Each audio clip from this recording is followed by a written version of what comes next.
Hello guys, welcome to the fiction series. Today we are gonna see, what if Naruto was the prince of the night and got harem? Part 1. Huge shout out to Taningco for this story.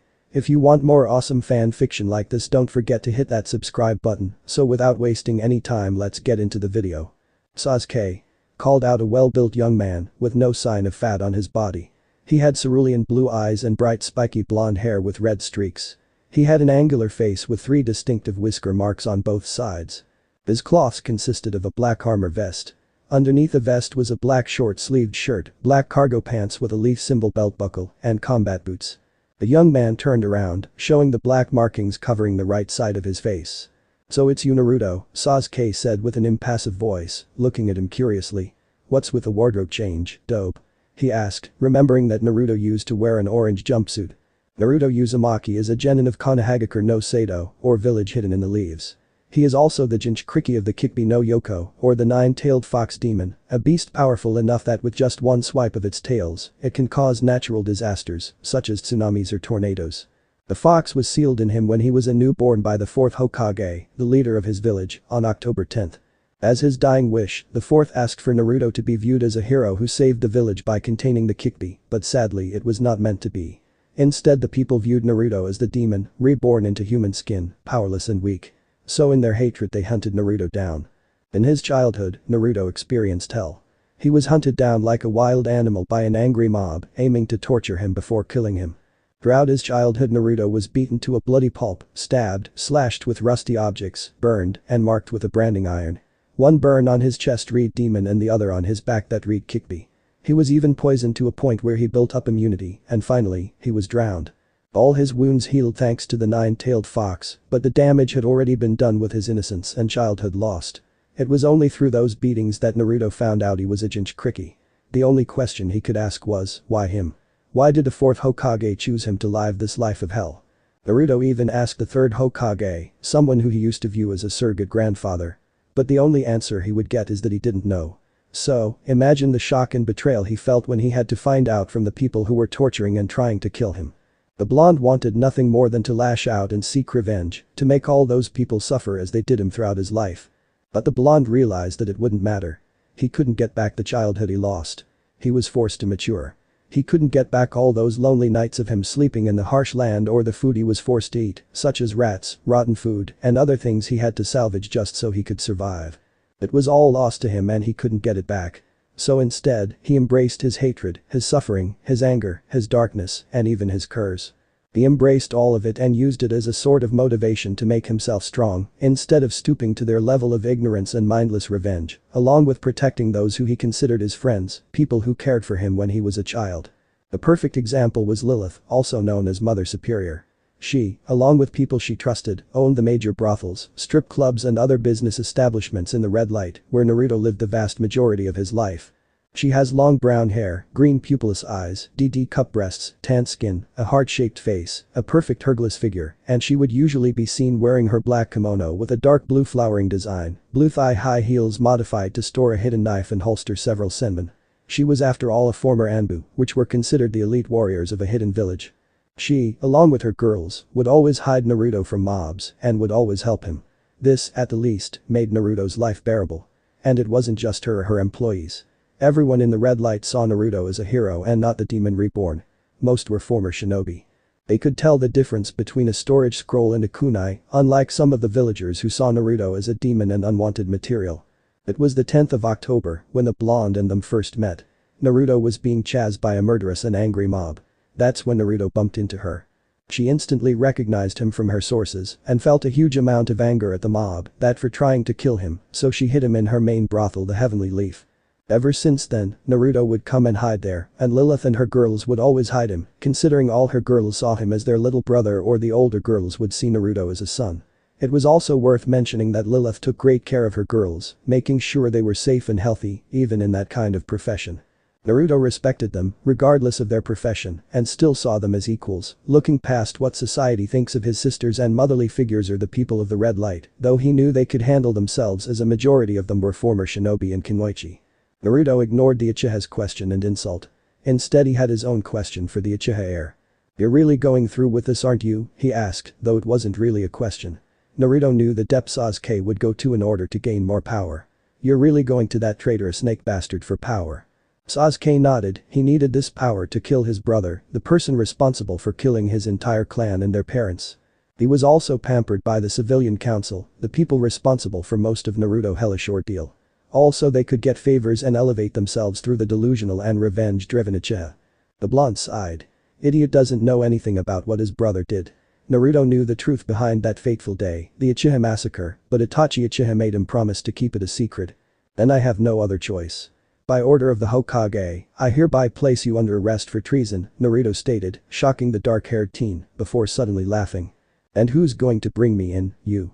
Please, Dobe. You're dead last in the academy. How can you bring me, who was dubbed Rookie of the Year and top of our class, in? Huh, Dobe, Sasuke said in a mocking voice. He felt insulted. He thought they would at least send someone stronger than. The duck-ass-haired teen was suddenly and abruptly broken from his thoughts when he felt a fist collide with his face and a hand grabbing the collar of his shirt. Before the Uchiha knew it, he was underwater. This all happened within a fraction of a second. The hell, he thought in disbelief. Sasuke swam up to the surface and channeled his chakra to his hands to lift himself up from the water. He did the same thing to his feet so he could stand on the surface of the water. But team, you look dazed. The last loyal Uchiha looked up to see Naruto standing casually on top of the water. I didn't even see him move. No, it was only a lucky shot, he thought. You could surrender and save me the trouble of having to drag your pampered ass back to Konoha, Naruto offered, causing Sasuke shake in sheer anger. How dare this commoner trash underestimate him, a noble Uchiha. He'll make him pay.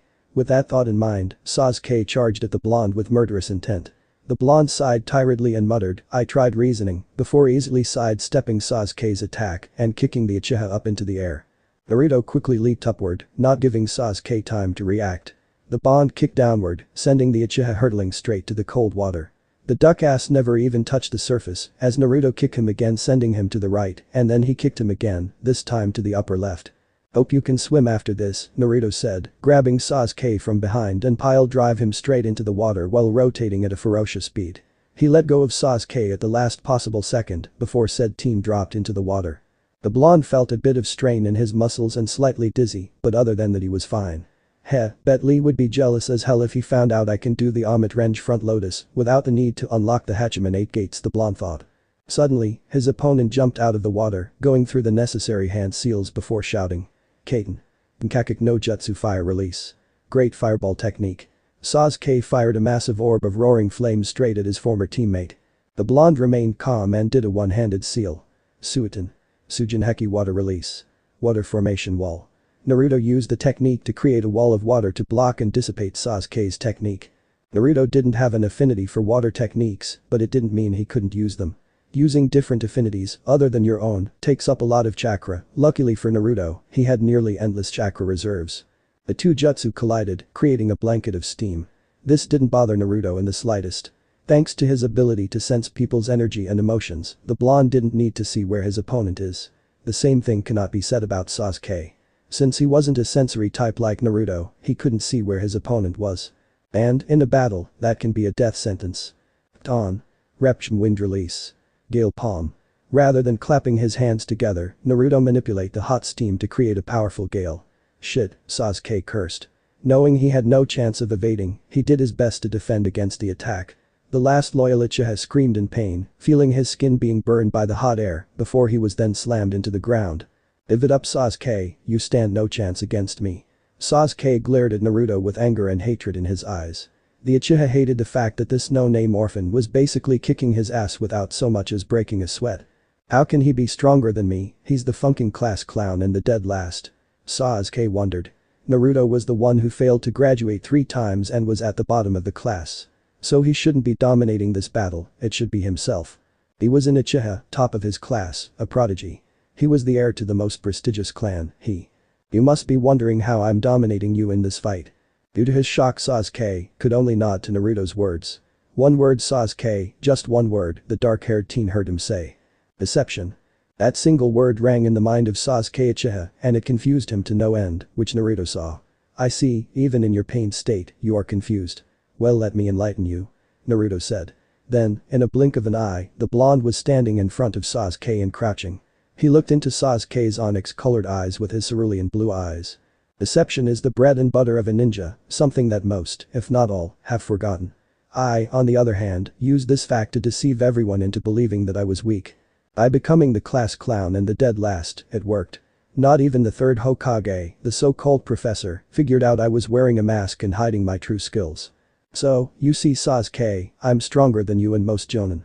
Hell, if I remove certain restriction seals, then I could practically match that snake bastard. Now let's try this again, shall we? Naruto stopped for a bit and his gaze turned deadly cold. Would you kindly give up? Something inside Sasuke snapped. The thought of Naruto being stronger than him did it. Sasuke couldn't accept the mere thought of it. How could he? Sasuke was given everything he asked for to become strong from those in the civilian council. Dark purple chakra suddenly burst out of Sasuke's body, causing Naruto to jump back and away from the Uchiha. So he tapped into the power of the curse seal. This should be interesting. The curse seal, which was created by Orochimaru, the person Sasuke was planning to join to gain more power, was a seal that increased the user's chakra levels and physical capabilities while the seal is active. Once branded, the person had a 1 in 10 chance of survival. If they do survive, they would become host bodies for Orochimaru to use when he needed a new one for his ambition of immortality. Orochimaru is able to do this due to the seal containing a part of him to inhabit the host body, slowly preparing him or her for the transfer. Naruto could only shudder thinking of that gay pedophile inside of Sasuke. That is just wrong on so many levels. He grimaced at the mere thought of it and, in all honesty, almost hurled. Naruto pushed those thoughts back into the deepest corner of his mind and turned his attention back to the Uchiha, who was slowly standing up. From the looks of it, the black markings were spreading over his entire body. This must be the second level Anko told me about, Naruto thought. Sasuke's skin turned dark gray, his hair grew and turned dark blue. His eyes also turned dark gray with the Sharingan active. Additionally, he grew webbed claw-shaped wings from his back and a dark star-shaped mark appeared across the bridge of his nose. I'm going to kill you, Sasuke said with a dark demented voice before he flew straight at Naruto with extraordinary speeds thanks to the curse seal. The blonde simply sighed and met Sasuke halfway, matching the Uchiha's speed with his own. The two fought for supremacy. Sasuke would attack the blonde with ferocious strikes, using everything from his hands and legs to those wings of his. The blonde would dodge or block all his attacks like he was predicting Sasuke's every movement, which he actually was. Naruto had the keen ability to predict and anticipate his opponent's movement based on the muscle movement of the body down to the last millisecond. He could then choose to block, dodge, or counter the attack. So this is all the curse seal can do? Naruto taunted, dodging a roundhouse kick and blocking a second kick. He then grabbed Sasuke's leg and tossed him into the large statue depicting Hashirama Senju, founder of Konoha and the first Hokage. Naruto himself jumped on top of Madara Uchiha, founder of the Uchiha clan and Hashirama's greatest rival. The Valley of the End. Fitting place since your ambitions are about to come to an end. Naruto said in a calming tone before he saw Sasuke charging up his Chidori. The blonde expected to hear a distinct chirping noise that is normally associated with the 1000 bird technique. Instead, Naruto heard the sound of flapping wings and the color of the Chidori had a rather dark gleam instead of its normally bright blue hue. Naruto took a small breath of air and concentrated on calling out the nine-tailed fox's chakra. Suddenly crimson chakra began to dance around Naruto and his features became more feral as the energy began to surround him like a blanket. The blonde Jinchuriki held his right hand up and a swirling ball of pure chakra began to form. Naruto concentrated the fox's chakra into the yellowish blue ball and, slowly, the color shifted to a more purple, orange, and red color. Let's end this dope. Gladly team. Both shinobi flung themselves into the air at each other with their attacks colliding. Abataku Chidori flapping 1000 birds. Shui Rasengan Vermilion spiraling sphere. The energies combined around the two former teammates, creating a large sphere of pure energy around them.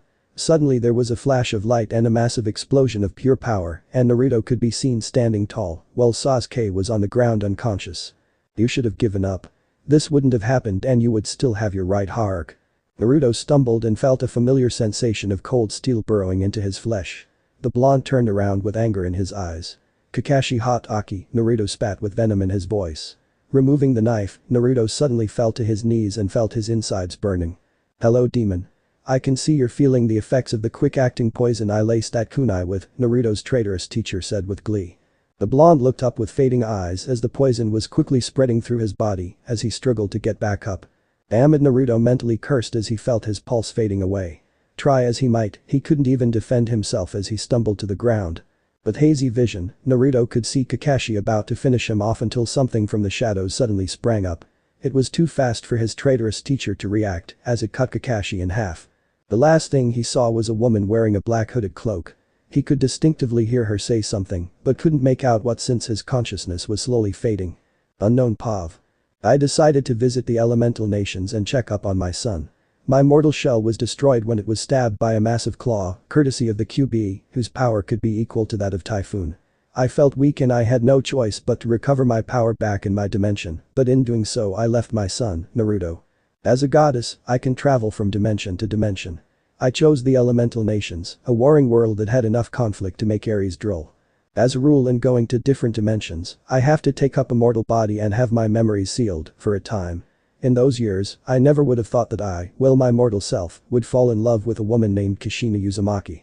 But the intriguing thing about Kushina was that she was a demigod and to my surprise, the daughter of Hestia. Though I sensed that she wasn't born by natural means, I deduced that she was born similar to how Athena would bear children. But that was only after my mortal body was destroyed.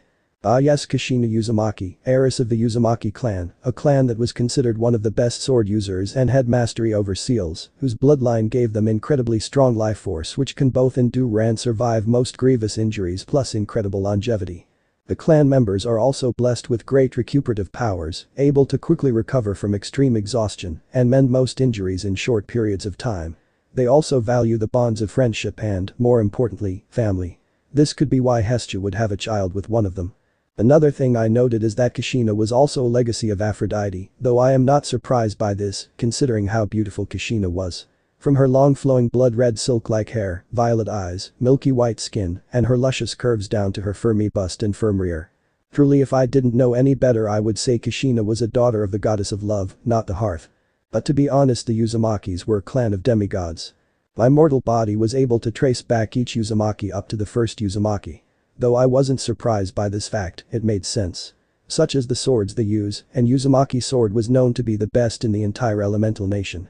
The swords were light as a feather, able to cut through the toughest metal or cleave a person in half, and extremely durable. Truly Hephaestus would have been proud of such weapons. The Uzumaki clan was also known for their agricultural skills, known to be great farmers. Considering how small their island was, they were still able to grow an abundance of rice, vegetables, and fruits. The system of law was also advanced compared to the rest of the elemental nations. Demeter would be proud of them. They did well for their trading, though it was hard due to the fact that only an Uzumaki could navigate over the vast whirlpools that surrounded the village. After all, it is called Yuzushiogakure, the village hidden by whirling tides, and this is where Poseidon comes into the clan's relations. They were also known to be great hunters. Well, there was a squad of just female hunters, and their Anbu was founded by a female. There was equality within their clan for both male and female. A perfect example was their Yuzukage, who was female and the first container for the QB, Mito Uzumaki. I have doubts that Artemis wouldn't have smiled at that. As far as ninjas go, they were known to be the best retrieval teams in the elemental nations. Able to steal information without anyone knowing about it, and their merchants were all best in the business. This is why their clan was known to be the richest clan, a definite relation to Hermes. Their theaters were known to be the most entertaining, given how talented they were with music and poetry, as well as their marvelous works of art. I can see the relation to both Dionysus and Apollo. Oh, I remember the Uzumaki clan was known for their pranks, and if you are on the receiving end, well, you can say goodbye to your sanity, because an Uzumaki prank was considered a maddening experience, and only a lucky few have kept their sanity intact, very few. In battle, the clan was known for their fierce reputation to a point that all ninjas under the clan were all ASS rank. This was because of their abnormal chakra, allowing them to manifest golden chains from their body which they could manipulate to their will in battle. A prime example of this was Kushina, also known as the Akai Chishio no Habanero, red hot-blooded habanero, due to her fierceness in battle, and the last thing her enemies would see was her luscious blood-red hair. Kushina was able to control her chakra chains to a degree that they could deflect almost all attacks, and she could easily subdue anyone including the Bijuu, which I can compare to the Titans, such as the QB witch, who was regarded as the strongest Bijuu and her former tenant. I am proud to say that her rank was SS rank with a flee on side order, meaning do not engage in combat. Yes, Ares would have truly been proud of this clan. Now, aside from their reputation in battle, the seals they made were all legendary. An example was a storage scroll. This scroll was made to store any and all items by creating a pocket dimension, meaning an Uzumaki can literally create their own dimension using seals. Yes, this is where Athena's relation to the clan comes in. Another seal, known for sealing Biju, was the Shikifjin dead demon-consuming seal, a seal only made possible due to the connection and relation to Hades. A seal that is able to consume an enemy's soul. But it is also a double-edged sword, at least for a non-Uzumaki, as the seal would also consume the user's soul. Now when my mortal shell traced a clan to the first Uzumaki, it discovered that she was the wife of the Sage of Six Paths. In the elemental nations, he was considered a god, and she was the daughter of both Zeus and Hera. I guess that, like me and the rest of the gods and goddesses, both of them took a vacation here in the elemental nation and had a child, but since they took up a mortal body, the child was a demigoddess. My mortal shell couldn't find her name, due to the fact that the Uzumaki clan was wiped out by the combined might of 3 of the 5 major villages. I suspected it was due to the fact that those villages grew jealous of the clan's rise to power, and they felt threatened by them. These villages were, or the village hidden by clouds, Iwagakura, or the village hidden by rocks, and Kurigakure, more infamously known as the village of the Bloody Mist. Though I suspected someone in Konoha also had a hand in this, since the sealed barrier protecting the village was reportedly destroyed, and I know that no one in the clan would ever betray their own, so it had to be someone in Konoha. But since my mortal body was destroyed, I wasn't able to find out who was responsible for it. From what Kushina told me, which was told to her by Mito, it nearly cost each of the villages involved all of their shinobi and kunoichi, since it took 10 squads to eliminate a single Uzumaki, and the Azukage was able to wipe out half of the army on her own. The clan fought hard until only the Azukage remained. But in the end, she too fell while Konoha wasn't able to reach them in time, but that was only on paper. In the actual reports my mortal shell found, Konoha didn't know about the attack until after it occurred, which didn't make sense as the clan would have sent a messenger bird. My mortal shell suspected that it was intercepted or it did reach the village, but was never delivered to the third Hokage. To my knowledge only Kushina, being in Konoha already, and Mito, since she was married to the first Hokage, were the only 2 survivors. When she heard this, she was devastated by the news. But to my shock and admiration she remained strong, stating that, even if our country is gone and our people wiped out, so long as there is one Uzumaki who carries our beliefs that the bond of family runs deeper than the village itself, then the clan can rebuild. Unlike Konoha, who preach about how you should give your life for the village, the Uzumaki believed that family and its people were what matters, not the village. I remember what she added, our home is where our heart is, it is not just some place, but where our bond is at its strongest. I know there are other Uzumaki still alive and that they are in hiding, because we're too stubborn to die. My admiration for her was beyond what words could ever explain, and her strength to persevere was beyond what any hero or immortal could ever know. Truly she was a demigoddess like no other. As I begin to reminisce the days I spent in my mortal self's memories, I stumbled upon the Valley of End, and, in the middle of it, was my son and a teen with a duck ass for a head, wait no, hairstyle. I quickly recognized the teen was an Uchiha due to the crest on the back of his shirt, which was torn due to those ugly hand-like wings on his back. I saw my son and the Uchiha clash, the latter was knocked back. I smirked to see how powerful my son has grown. I was about to leave until I saw something that made my blood boil, and my wrath skyrocket. Kakashi, my old student, stabbed my son in the back, literally. I quickly made my way to my son and ripped my former student in half. Then I quickly checked on my son's condition. Poison, I thought in horror. I pulled out some nectar and gently poured it into my son's mouth while helping him swallow it, since he was unconscious. I could see red energy forming around him. QB, at least the fox was good for something, I thought. It seems the QB was easing my son's pain. I couldn't understand why Kakashi would try to kill my son. Did he not know that Naruto is my and Kushina's son? I decided to peer into my son's memories. It wasn't part of my ability, but it wasn't something I couldn't do either, and what I saw made me want to level my mortal self's former village straight into Tartarus. The only reason why I didn't was because of the people who have helped my son, the people of the Red Light District and the people from Kushina and Naruto's, unsurprisingly favorite ramen stand, Ichiraku Ramen. This world doesn't deserve my or Kushina's son. I couldn't agree more. I turned around, to my surprise, to see the goddess of the hearth, home, and family. Hestia, I'm surprised to see you here. When did you arrive and did you just agree with me? I asked. I arrived shortly after you did, though I am not surprised to see you here, and the reason I agree with you is because I deduced from your expression and through that mortal's actions that my grandson had lived an unpleasant life. She said. I shared the memories I saw from Naruto with Hestia, and her expression quickly darkened to anger and disgust. Those filthy mortals.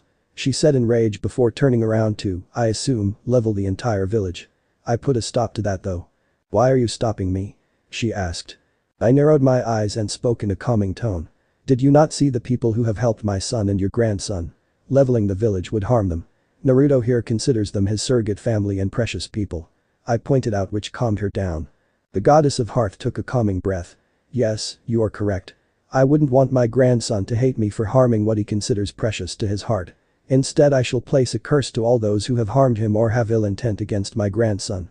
Their family shall be torn and their homes ruined, and it shall be passed to their children and their children's children, until none of them remain, and with a loud boom her curse was placed. But that said, both goddesses, with Naruto, left the elemental nations through a portal that would take them back to their own dimension. The skies over the elemental nations suddenly darkened. Not long after, it started to rain as if the skies were in tears. The world of shinobi was never going to be the same again. Events. The day after Naruto was taken from his world found the blonde Jinchuriki resting on a soft bed. The sounds outside the window seemed to wake the blonde. Slowly exposing his piercing cerulean blue eyes, Naruto bolted up and looked around. This place was not his apartment in Konoha. Well, to be frank, he camped in the forest of death, filled with ridiculously large animals and other creature. Strangely, they never once bothered the blonde, nor was it the small clinic in the red light district, since the nurses or doctors from the Konoha hospital would either kick him out and not treat him for his injuries, or try to kill him. Looking around the apartment, which looked very expensive and high-end, he noticed a scroll addressed to him. My little Maelstrom. I am sorry for what I did to you all those years ago. Yes, I am the 4th Hokage, but I am also your father, of sorts. My name, as you know, was Mina Namikaze. I understand and won't blame you if you hate me, but know that I will always love you. Now, I and your grandmother have taken you away from Konoha, from the elemental countries even. You are in a nation called the United States, in a place called New York City. Though I am dead as Minato Namikaze, I am still alive, but thanks to a certain law I cannot truly be in your life. Don't worry though, we'll meet in time. That is, if you want to. When the time comes, I will be happy to see you. Now, since you are still young, you have to go to school in this world, in a school of your choosing. In the seal at the bottom of the scroll, you will find all that you need in this world, such as books containing the history and language of the world, if you want to learn all the language and history that is, and also money. Oh, just for a reference for the future, read up on Greek mythology, you will need that info, trust me. Be safe, my son, and remember both your mother and I love you with all our heart. Mina Namikaze. Naruto was silent for a moment as he finished reading the letter from his technical father, but the blonde strangely didn't find it weird, knowing that there is a certain jutsu that is able to recreate a male reproductive organ, Hiritsu him, so it wasn't strange to him. For the first time in a long time, tears flowed down from his eyes. They weren't tears of sadness, but happiness. I do have a family, Naruto thought. The thought of it was a fantasy for him, to know that your parents didn't abandon you, that they were out there, and that they care. The feeling was too profound to explain, at least to him. Naruto took in some air to relax and calmed himself down. Well kid, looks like you do have a family, but let's do away with that for now. Right now you have a lot of things to do in this new world. A deep voice inside his mind said. Naruto smirked. I know, Kikbi, first things first, get all this information into my head, and thanks to my Kage Bunshin Jutsu, I can work on that fast. I will also need to find a way to obtain more money, hopefully there are jobs for someone who can take on an army, he thought. And we'll be with you all the way, Naruto-sama, a melodic feminine voice, also in his head, said. My sister is correct, my lord, though I do hope this world is ready for someone like you, a demonic and bloodthirsty voice said in his head. Naruto smiled and began to laugh in glee. Well, Ma would not have brought me here if she didn't think it wasn't. I will miss my precious people in the leaf, but this place is my new home now, and I actually have a parent and relatives out here. It will take time, but I can get used to this place, he said to the voices in his head. Naruto then walked out to the balcony of his new apartment and took in his surroundings and smiled. He then puffed out his chest and took in a deep breath before he said, Naruto Uzumaki Namikaze has arrived, ha, he shouted and laughed happily. In an undisclosed location, somewhere in a South American shipment port. Fox, this is Eagle Eye, confirm radio connection. Vixen, this is Fox, radio connection is confirm. The voice belonging to one Naruto Uzumaki Namikaze, who was currently wearing a black stealth nanofiber suite designed for tactical stealth mission. Good, now I don't need to remind you how important this mission is. Considering who our clients are. A feminine voice said over the earpiece radio. I know. As long as the intel they gave us is good, then you have nothing to worry about, Naruto responded. He summoned 3 shadow clones and mentally ordered them to arm up. Naruto's weapon of choice was 2 silenced 5.7 pistols, a silenced ballista PSR with Nida dual band scope, some grenades, and a bow he affectionately named the Predator bow. This bow has enough kinetic energy to stop a rhino dead with 20 regular carbon impact arrows. 10 electroshock arrow, when shot at an enemy, electrocute stuns them. Then super thermite arrows, when shot at an enemy or a wall or anything for that matter, stick and explode with some splash damage, and 10 airburst fragmentation arrows that will explode upon impact and cause splash damage over a relatively large area. Are you guys prep and ready? Naruto asks his clones. All his clones nodded, all of them using the same weapon, a silenced Chikum CQB, 3-round burst, bullpup SMG, grenades, and a silenced TAC-45 pistol, and wearing the same cloths the original was currently wearing, aside from the masks they wore. Good, get on the boat and let's move out, Naruto ordered. And I like Call of Duty for its zombie mode and Crisis 3 for, well, the suite, who doesn't want to wear that Nano suite, and multiplayer Xbox and PS player here. I still think it should have been the two of us working on this assignment, not that I don't enjoy a little group action, but I prefer if it is just the two of us, Naruto's partner complained. The blonde could practically see the pout on her face. Well, who better to entertain our guest than you? After all, who's best at handling and working crowds around her fingers like puppets? Naruto heard a scoff, then a hum. You're referring to our last mission in Baltimore. What was it again? The underground fight arena, yes. Well, what can I say, the crowd loves me, she said with a giggle, letting out a contented sigh at the end. Recalling the mission in Baltimore, Naruto rolled his eyes at her comment.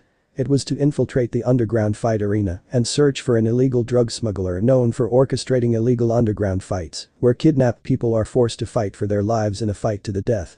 Naruto posed as a fighter while his partner was the new announcer, since the last one had a tragic accident. The crowd loved her sunny personality. Well, more like sadistic personality. His partner was known in the business as a bloody sadist, whose reputation earned her titles like the Bloody Lady, Red Queen, or the Mad Vixen, to name a few. Remember Naruto, all personnel at the shipment port are to be treated as hostiles and confirm the cargo manifest is indeed illegal weapons.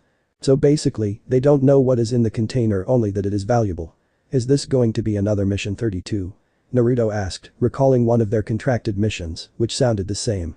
The contents of the package was nothing more than diamonds, not smuggled weapons, though later it became their payment after their employer tried to kill them both. No, this won't be like that mission. The intel report says the cargo of value is to be bought on the market. It could be weapons. The air surveillance photo we got showed how much manpower they have protecting the cargo, was Naruto's partner's response, making the blonde sigh in slight frustration. Fine, but that secondary squad better not be late once the party starts. As good as I am, I can't handle all of the party guests. It's not that Naruto couldn't handle them on his own, but he was not about to underestimate these people. First rule of warfare and combat, never underestimate your enemy, doing so could lead to your death. He's strong, that's for sure, but he wasn't dumb. He's smart and he is cautious, taking into account any and all possible scenarios in the mission. Don't worry Fox, the second squad is on standby and is ready to assist in case things go to hell. Besides, I personally know from experience that you don't disappoint, was her reply. She added a bit of huskiness to her voice, but Naruto knew she was just teasing.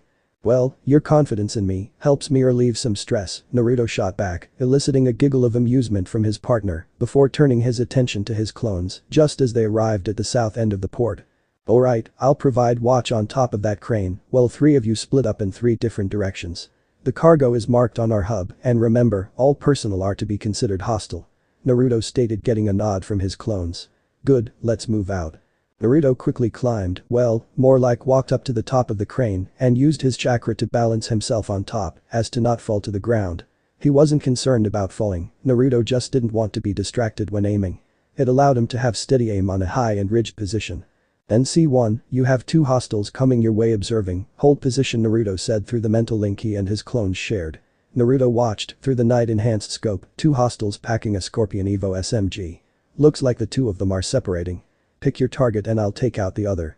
Naruto watched as his clone went for the second hostile wearing a red jacket, which left him with the first hostile wearing a black jacket. Naruto steadied his breathing and controlled his heart rate. Compensating for gravity and taking into account the wind speed, Naruto fired, hitting the hostile right in the head, and his clone took the second guy out by snapping his neck. NC1, you're close to 2 of the target containers, confirm cargo, Naruto ordered. The Naruto clone found a cargo container and broke the lock. Boss, looks like the intel is spot on. I found a UAV attack drone. Checking the second container now. The clone said. Vixen, this is Fox, the first container contains a UAV attack drone, checking the second container. There was a bit of silence for a few seconds. Acknowledged, keep me updated. See, told you there was nothing to worry about. Naruto was about to respond until, boss, second cargo contains the drone's missile ordnance. The blonde stopped and frowned. Vixen, the second contains the UVA's missiles, placing a tag.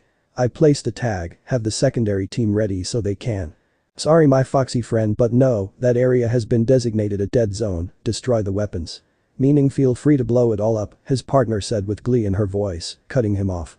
NC1, placed the explosion tags on both the UAV and the missiles. The clone did so and planted the explosion seal tags on both weapons. Naruto then turned his attention back to his other clones. Boss, I'm inside the warehouse shipment office and I found several backlisted shipment orders, advise. His second clone said. The warehouse is near the primary cargo.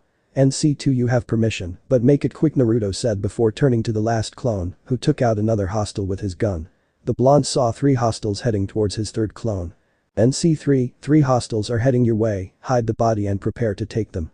The clone hid the body while the original lined up his shot. Naruto followed one of the guards.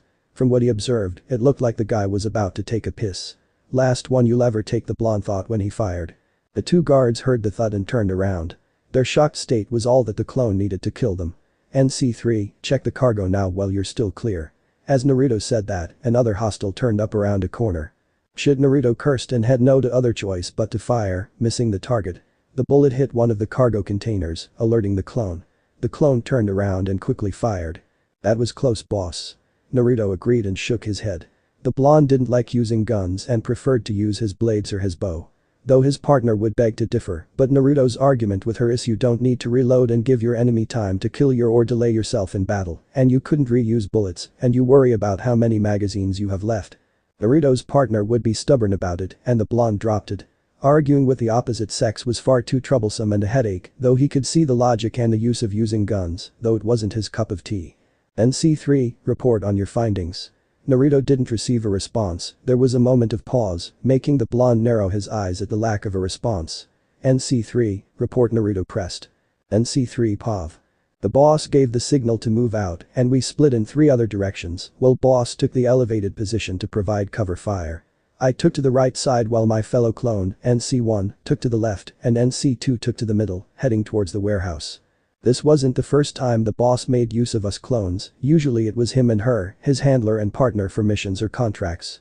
During the first 3 weeks the boss stayed in New York, he was trying to find a job.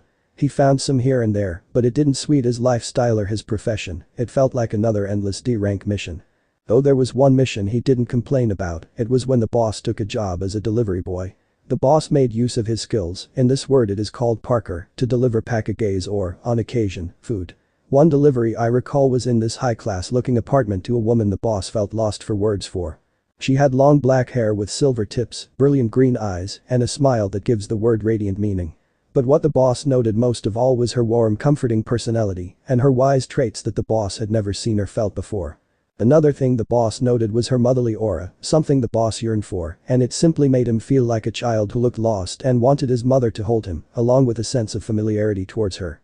And it seems the woman sensed this in the boss. She invited him in and had a talk with the boss. The next thing the boss knew he was telling her about his past, how he was kicked out of the orphanage, how the people would hurt him, but he didn't tell her about him being a shinobi, since he didn't want her to think he was crazy. The walls he built around himself simply crumbled beneath her warm aura. The next thing the boss knew he was being hugged and words of comfort were being whispered into his ear. It felt so alien to him, being hugged like this, and it made the boss think. Was this what it is like to have a mother? Was this the warmth only a mother could provide? He didn't know because he was in tears as she told him to let those built-up emotions go. Since then, every now and then, the blonde would visit the kind woman, Ray, and the boss would honestly drop the mask he wore and be himself, or rather, be someone he didn't think he could, someone normal, someone who didn't have to worry about the world around him. He could be childish, smile a true smile and laugh happily.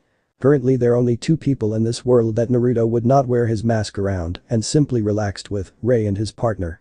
Ah yes, the boss's partner, she had some weird energy in her. Almost like chakra, though at the same time it wasn't. The boss first met her while he was looking for something more suited for his skills as a trained soldier or a living weapon. He had been getting restless. It wasn't until he overheard some people arguing. What caught boss's attention was that the guys were complaining about how difficult the mission was that the woman had picked for them. Long story short, the guys quit and the boss had a talk with his new handler and partner. The best way to describe their line of work was that both she and the boss are mercenaries. But, unlike mercenaries, they aren't hired. No, they take missions, called contracts, from a guild. The boss could easily compare the contracts to the missions of Konoha. Unlike Konoha, they choose the contracts and, at most, the boss's partner would pick the high-level missions. If, say, there was a way of comparing the level of difficulty of the mission, it could be compared to the levels of missions back in the elemental nations, S rank being the highest and D rank being the lowest. The missions the boss's partner would pick are A rank or close to S rank. It was 8 months into the job when a certain incident forced Naruto to reveal his abilities. Mission 32. Again, long story short, she wanted to know just how and what could cause a massive wall to suddenly shoot up out of the ground and block a hail of bullets, then how could said wall create spears to impale their former employer. The boss admitted it, since by now he had come to trust her. This was also the first time the boss used any sort of jutsu in this dimension. Boss didn't see the need to use any jutsu against people of this dimension or on missions. That and he didn't want to attract unwanted attention. Besides, he could still use his other skills or the ones he had learned to accomplish missions without the need to use jutsu or chakra. After that event, the boss's partner took up more and more dangerous missions. Currently, the mission was search and destroy. As I'm used on that, I saw 2 guards taking a smoke break. I quickly disposed of the 2 guards and quickly made my way to one of the cargo containers where another guard was sitting down reading a porn magazine. Well, I hope he liked what he saw because it was the last thing he'll ever see before I put him down. I then heard the boss say 3 guards were heading my way and ordered me to hide the body. I quickly did so and waited. I didn't have to wait long as one of the guards separated from the other 2. Not long after that there was a subtle thud, alerting the 2 guards. I capitalized on their shock and quickly fired, killing off both guards. I got out of my hiding spot when all of a sudden, I heard a metal clang behind me. I turned around to see another guard and fired, hitting the guy in the chest area. I joked with the boss on how close the encounter was. I heard him grumble, agreeing with my statement. He then ordered me to check the cargo container. I found said cargo and opened it up and what I found almost made me dispel from disgust. Normal POV. Boss, oh damn it, the clone sounded disgusted, understandable, since his clones would sometimes develop their own emotions or personalities. Most of the time it was his masks that would be usual personas. Boss, this cargo container, it doesn't have weapons, but the clone paused yet again. What is it then? Bodies, dead female bodies. Their organs have been removed and they have been raped, judging from the fluids coming out of their vaginal areas, but I don't know if it's before their organs were removed or after, boss. Naruto was silent, his eyes were overshadowed by his bangs. Memories of a certain mission back in the elemental nations came flooding back to his mind and the blonde had to bite down on his lips, drawing blood, to calm himself down. Vixen, this is Fox. The 3rd container does not contain weapons, but the remains of unknown females. All their organs harvested and raped. From what my subordinate told me, he's not sure if it's before or after their organs were harvested. Naruto said, his voice sounding a bit on edge. What? Naruto's partner sounded dumbfounded at what she had heard. You heard me? Ask our employer if they knew about it. Naruto all but shouted. He quickly realized his emotions were rising up. The blonde took in some air and pushed those memories of that particular event back, he couldn't afford to let his emotions go wild now. Fox, our employer didn't have prior knowledge of this, but they suspected those bodies belonged to a number of women who have gone missing over the past month. Place a tag on the cargo. A retrieval team is being prepared to retrieve the bodies. At least the families of these unfortunate women would have some closure. NC3, place a marker on the cargo containing bodies and any others you can find. NC2, report on your findings. Naruto ordered his 3rd clone before turning his attention to his 2nd clone. NC2 POV. Once I was separated from the boss and my fellow clones, I headed straight for the warehouse. I treaded carefully and avoided the cameras. At least they have some sort of security.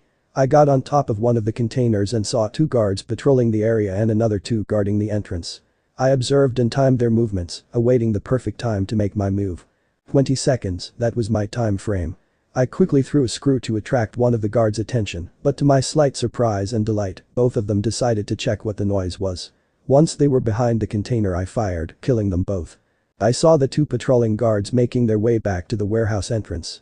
I could see both of them looking around, trying to figure out where the other 2 had gone. Once they stared back at each other, I dropped the first guy and then used the momentary shock to kill the last guy before entering the warehouse. I could sense there was only a single guard in the warehouse, making me think how lax the security is. It must have been because they were confident that no one knew about their operation and so forth. But if there is something true about this life, it's that secrets have a way of revealing themselves. One way or another you can't keep a secret forever, and if you could, congrats, but it would always cost something to keep such a secret well secret. Silently, I made my way to the office, mindful to avoid any cameras or other sensors, and I soon reached my destination. I saw the guard looking over some sheets of paper extensively. Curious, I slowly crept up behind him and snapped his neck. I checked to see the contents of the paper and found delivery orders that were blacklisted and were to be sent to a private owner. I informed the boss and asked if I should check on the contents of the cargo. There was a bit of silence before I received permission, so long as I make it quick. I checked the first and closest blacklisted cargo's contents. I was shocked and about to call the boss, but he called in and sounded very agitated. Normal Pav. Boss, I was about to contact you. The cargo that was blacklisted, there are women in here. From what they told me, the women they capture are to be sold off in auctions, and the unlucky few, their organs are to be harvested. Boss, some of these women are traumatized, and some if not all of them were raped, the clone said. Naruto sighed in a bit of relief. At least there were some who are still alive. Vixen, my subordinate found those other missing women, and they are alive. Have our employer prepare a medical team, Naruto said. Hawks, a medical team is being prepared, now continue wait. Incoming reports from the second team say a chopper is coming in. Indeed, Naruto could hear the sounds of a helicopter heading for the west side of the port. The blonde then unsealed a camera designed to take long-range shots. The helicopter landed and a man stepped out along with 5 bodyguards. The man had tan skin, black eyes and brown hair and was wearing a dark blue shirt and cargo pants. Over it was mesh body armor. Taking photos now sending, Naruto said, taking the photos of the man before he sent it back to his partner for profiling. Hawks, the person's name is Alexander Amir. Wanted on multiple accounts of trafficking, extortion, selling illegal weapons, and is known to have connections to a known terrorist organization. The mission objective has changed. Capture Amir for interrogation, use any means to capture the target. Disclaimer: anyone with this name, this is purely coincidental. Naruto stood up and lowered the level of the restriction seals he placed around his body. He did this for 2 reasons, one was for training and the second, he knew he could rely too much on his chakra and become too dependent on it. His eyes were closed and he had already conveyed a mental order to his clones. Naruto switched from his sniper rifle to his bow and jumped down, channeling his chakra to the lower part of his body. He used this often back in Konoha when he stood on the Hokage monument, which could be compared to Mount Rushmore in South Dakota, which Naruto guessed was about the same height as the Hokage monument. The blonde Jinchuriki opened his eyes, revealing not his piercing cerulean blue eyes, but a pair of cold crimson red slitted eyes. He wore an unreadable expression, almost void of any emotion. Almost.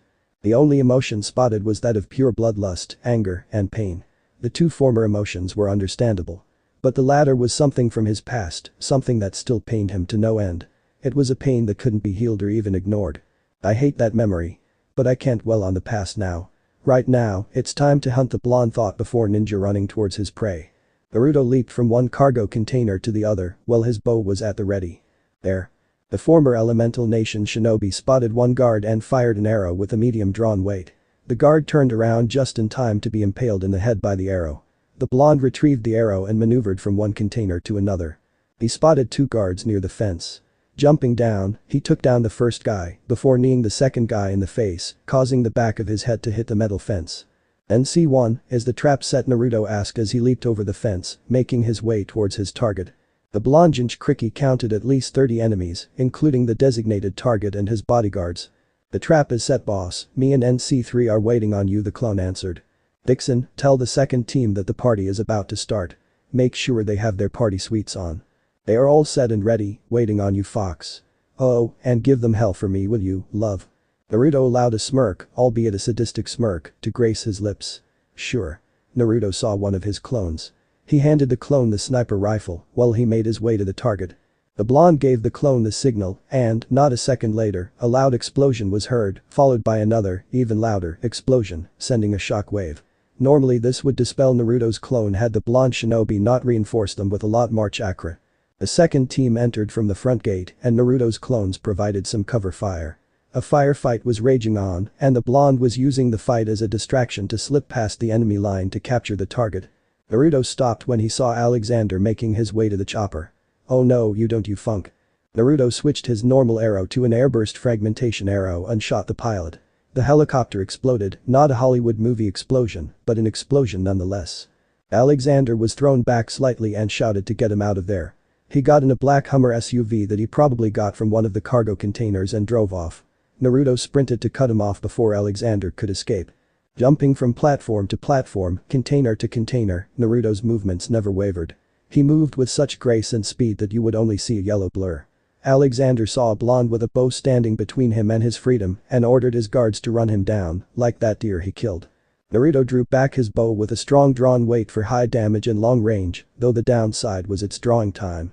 The arrow pierced the air as it flew towards its target, and the unlucky individual was the driver. The car swerved out of control, causing it to flip over. Naruto simply sidestepped in the SUV crash.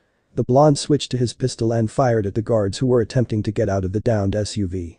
Seeing Alexander limping away, Naruto fired at his legs, causing the man to scream out in pain. "It's over, Alexander, time for you to answer for your crimes." That was the lasting thing Alexander heard before he felt something hit the side of his head, knocking him out. Naruto carried Alexander's body over his left shoulder and made his way back to the waiting soldiers. One of the soldiers saw a blonde with a body over his shoulder and alerted the others. "That must be him, the one the CIA hired," one of them said. They stood in attention and flinched when they saw Naruto's cold, expressionless face. "Here's your trash," the blonde said in a monotone voice, before he harshly dropped the body of Alexander. "Boss, these women, they need medical attention quickly," one of his clones called out. Instantly, Naruto softened his gaze and turned around to the group of women, who looked scared, hurt, and traumatized. Naruto slowly walked towards them and noticed them flinch in fear. He knew why. "It's alright. We are not going to hurt any of you. A medical team is on its way to treat your injuries and ailment. Afterwards, we are going to return you to your loved ones," he said with a soothing voice, which seemed to work. Naruto heard a choir of sighs and saw them smile. For them, the nightmare is over. "Vixen, all mission objectives have been accomplished. Good work, Fox. Our CIA employer is pleased with our work and offered to send us any future missions that require our skills and our assistance. The money has been transferred to our offshore account. I'll see you at home then." Naruto arrived at the hotel he and his partner were staying in for the evening before heading back to New York City. The time was around midnight and the moon was at its fullest. Normally this would lighten Naruto's mood as it always did in the past. But this was not the case. Having been reminded of that particular day, his mood was especially sour. He hated remembering that day, or rather that mission back in the elemental nations, though it did give him a chance to meet someone who he later fell in love with. Surprising, since the blonde-haired teen's outlook on love is severely lacking. He didn't know what love is, so he could only describe the feelings as an intense feeling that arose from the sea of his being. It was something unknown to him and it would always plague him till he read a book regarding love. So he could say he was in love, but at the same time he couldn't say he was only in love with just her. There was another person that held a string to his heart, someone who suffered similar to his past treatment. In his mind, and according to the book he read, he could love more than one person and could be in a relationship with them. But it was to be their choice, not his, and if he were to add then they would have to approve. Oh, and the book was on polygamy. Naruto truly cared about both of them, beyond the similarities of their past experience of being alone and hated for something beyond their control. It was their attitude, their character, and simply being themselves that attracted Naruto to these two women. He felt strong connections to them, though is not two anymore. He also felt lingering feelings for his partner and, unbeknownst to him, his partner had similar feelings, if not much stronger. Again, Naruto lived a life full of hate and grew up with prostitutes, criminals, and people who, like him, were undesirable by society, so his outlook and denseness came with good reason. Walking up to the room, Naruto unlocked the door with his key and stepped inside. He was greeted by a sight that would make any pervert or crude male blush with a nosebleed from the sheer sexiness of it all. "Welcome back, my cute little fox," spoke a woman, sounding as seductive as ever. This was none other than Naruto's partner, who just got out of the shower, water dripping down her creamy white skin with only a small towel covering her lower body and another towel simply draped over her rather large F-cup breasts. Her teal green eyes held a glint of mischief as she slowly turned around, showing Naruto her round plump posterior while she dried her dark brown hair. If Naruto was any lesser man, then he would have jumped her right then and there, but his partner knew that. Naruto would never press on something unless she allowed it, which was why she was comfortable being around him naked.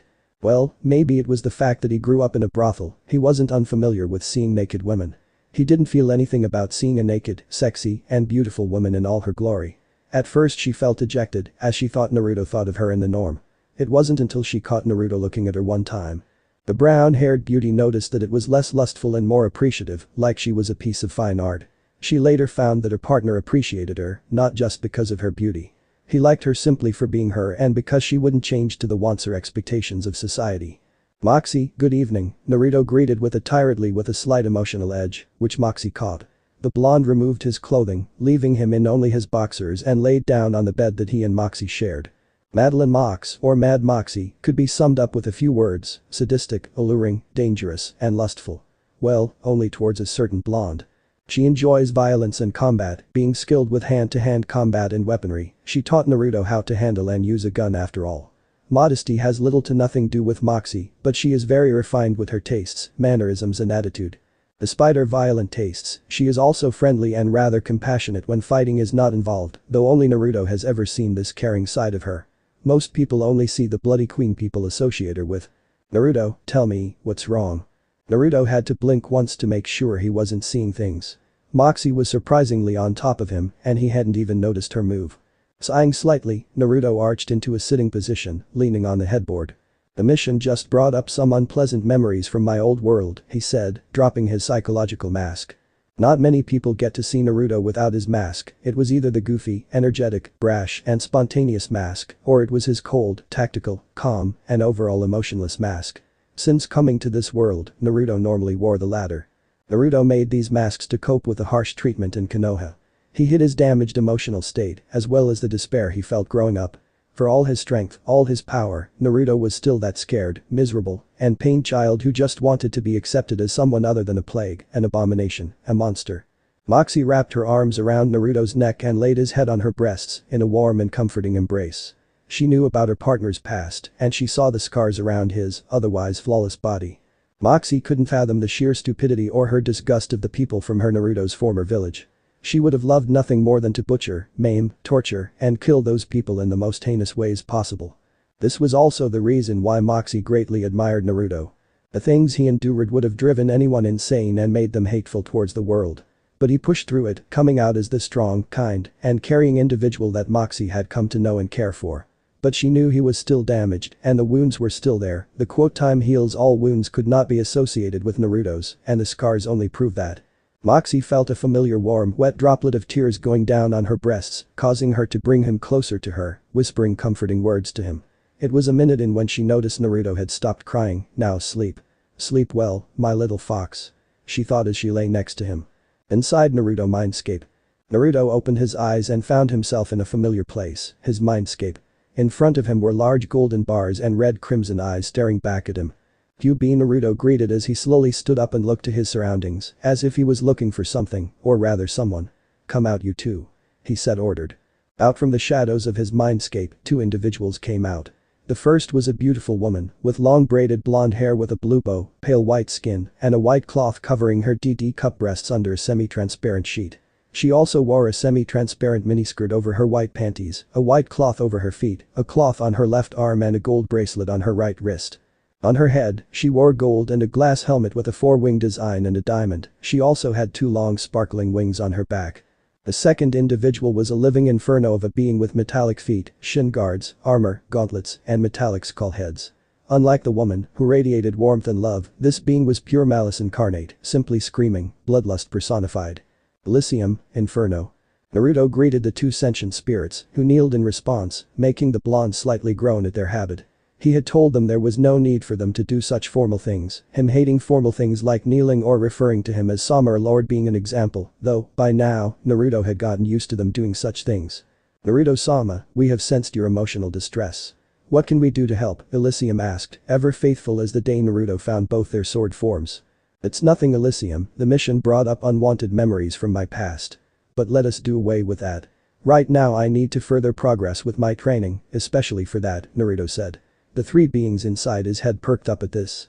"So, you have yet to master it yet you want to add mastering my chakra into the mix. Not that I care what happens to you, but if you die, I die, and I don't want to reform in this place," QP said.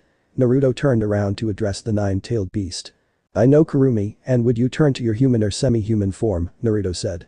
In an instant the QB vanished and was replaced with a woman with long flowing red-orange hair, reaching down to her perky butt, G-size breasts, caramel skin, a perfect hergless figure, three defined whiskers on both sides of her face, red slitted eyes, fox ears, and 9 flowing tails. She wore a blood-red form-fitted kimono with a black flowering design, modified to reach down to her upper knees and loose, giving a view of her breasts, and a neck choker with a kanji seal around her neck.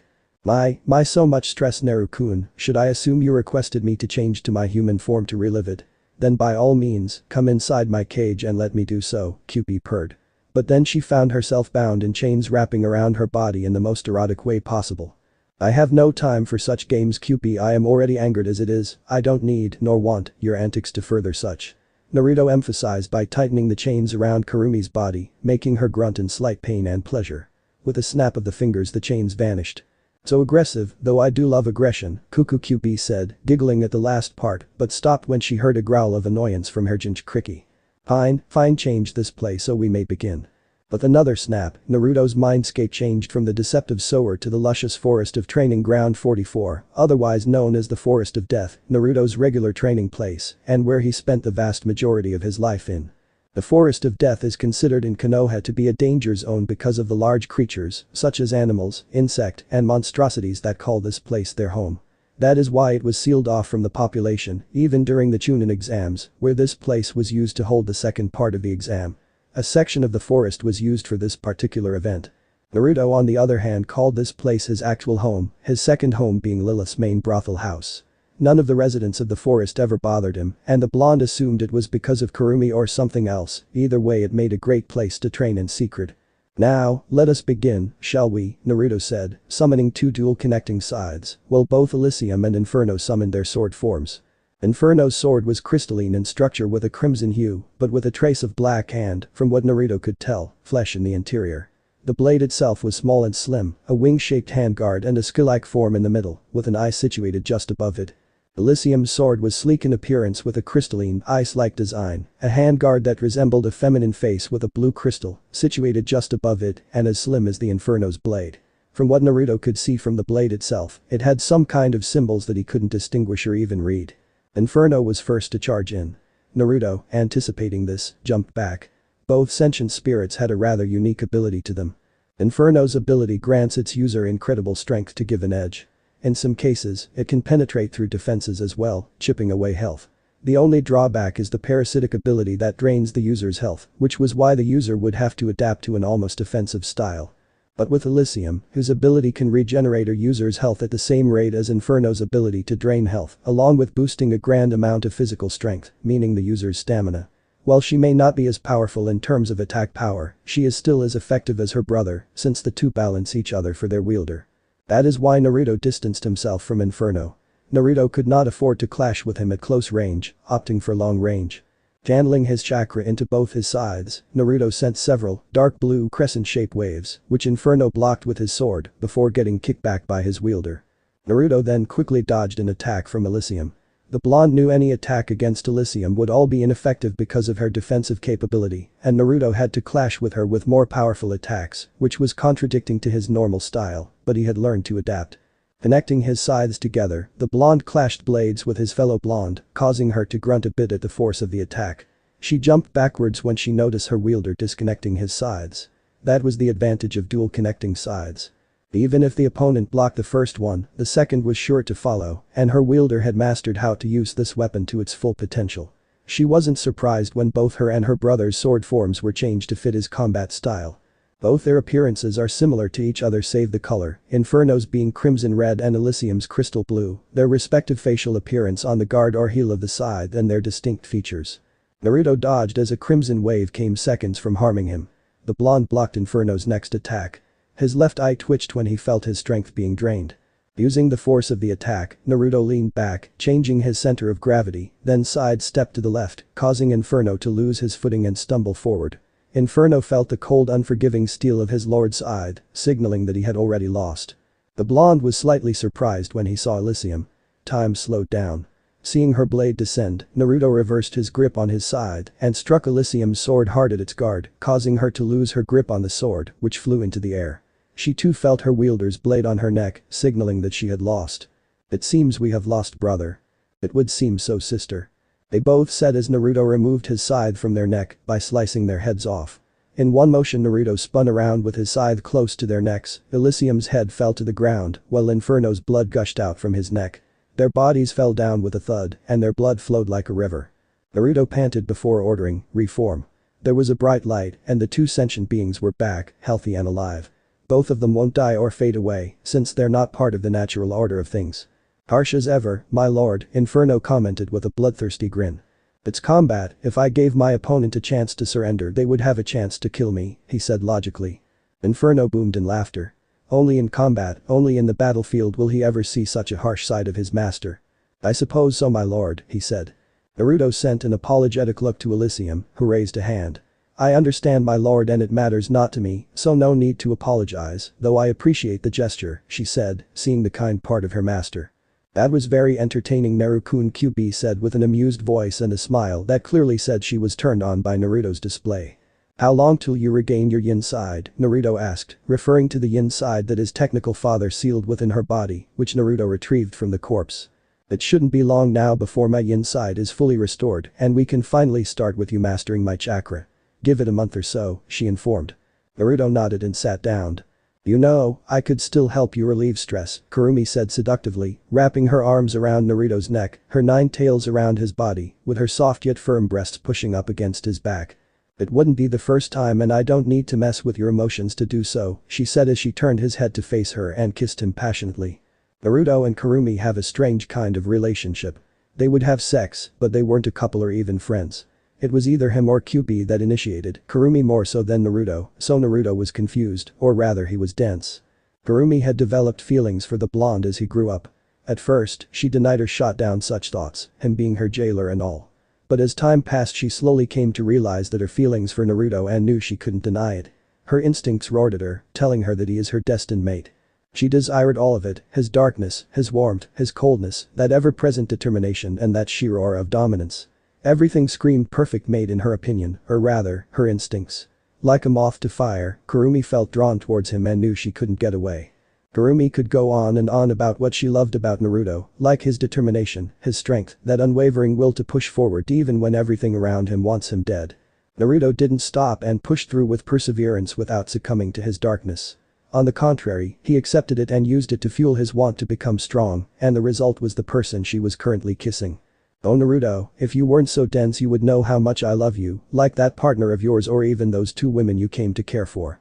After all, who knows you better than I do she thought. She moaned when she felt Naruto's hand caressing one of her tails. It should also be noted that Naruto didn't blame her for the death of his parents, even when he knew who the cause of it was. He still didn't blame her. The phrase he used could be similar to you don't blame the gun for the person who fired it. But now, he is in this world. Naruto was forced to let go of revenge, which was difficult since it was part of the reason he trained to the point of death. Now he is looking for a new goal, and QB hoped he would find one. Behind the two, Elysium glared at QB for such provocation and perverse actions. Inferno, on the other hand, was watching with popcorn and soda that he found somewhere. This should be good. What was the current record? 16 hours of non-stop rutting like bunnies in heat, and that was the first round he thought.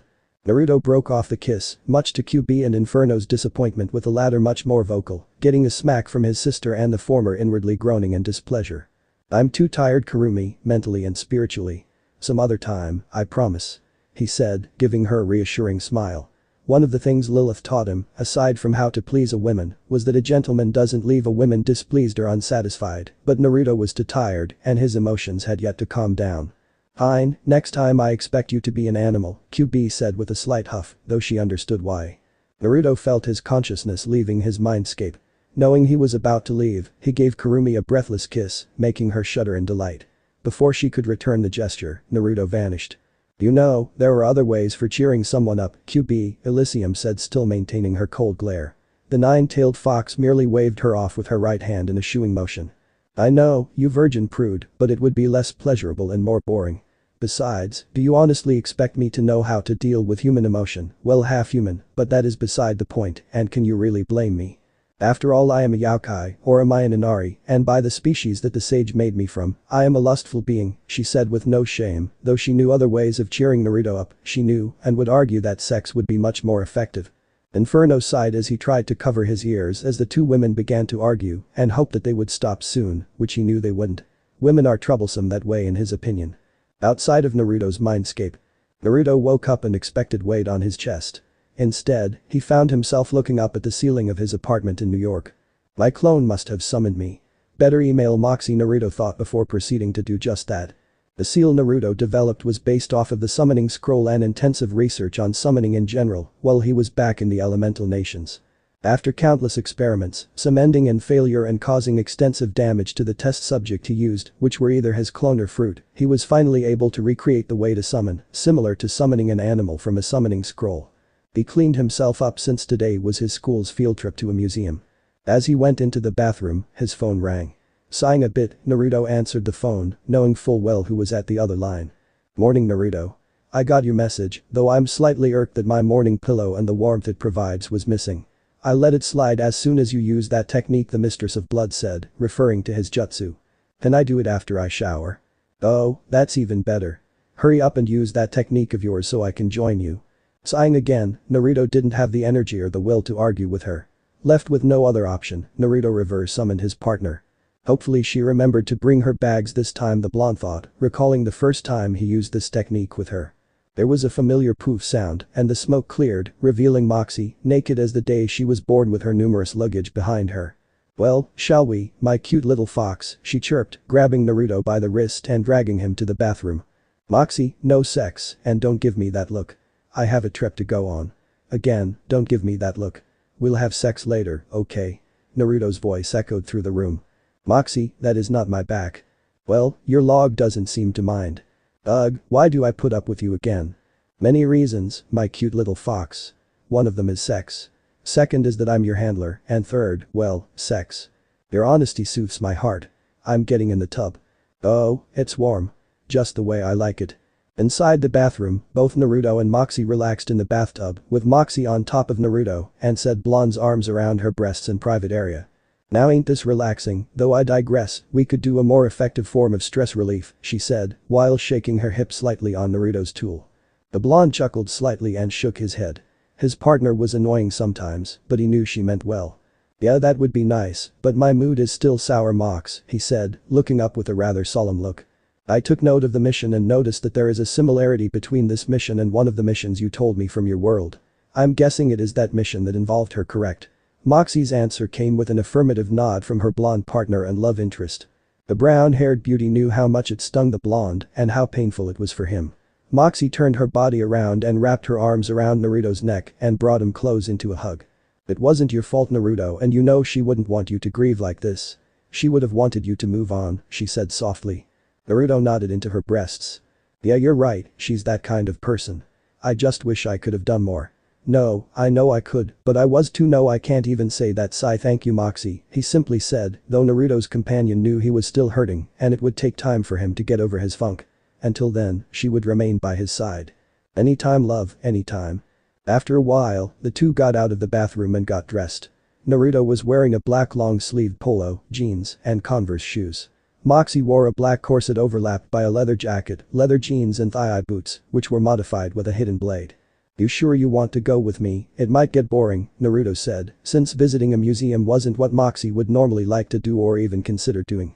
Moxie responded by playfully poking Naruto's forehead. "I am, besides, like you, I have this curiosity about Greek history," she said, wrapping her arms around Naruto's right arm as they left the building and got in Naruto's Bentley GTC convertible. "It's a good thing that there is no traffic today, cause traffic in New York, damn. So tell me about this school of yours." "Not much to tell really. Yancey Academy is a simple private boarding school teaching subjects such as pre-algebra, English, and Latin. Most of the students are troubled kids, like this one kid I know, Perkins. No wait, Peter, no Percy. Yes, that's his name. It seems he has the same symptoms that we have." "You mean dyslexic and ADHD?" "Yes, though I do feel some weird energy similar to yours but very different, and his friend, Gordon, no Gaby, maybe Grover, that's his name, though he smells of goat and Percy smells like the ocean."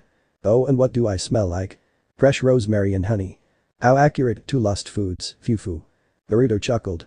"It's true though. From what the blonde knew about food, those 2 are considered part of the 12 lust foods, and he found it odd that his partner has the scent on her. Well, anyways, not all students are troubled kids. Some students are from well-off rich families, meaning most of them are spoiled brats," he said, turning the next corner and seeing the school bus. The students and the 2 teachers stopped whatever they were doing and saw the school's student council president and head disciplinary committee car park. All the female population blushed at the sight of Naruto, and the males also blushed when they saw Moxie, especially the cloth she wore. Naruto scanned his surroundings and his eyes landed on a certain wheelchaired teacher. A concealment technique, Naruto thought, recalling how suspiciously Mr. Brunner came to be employed at the school. An old crow named Mrs. Dodds had the same concealment technique around her, making them both targets until proven otherwise.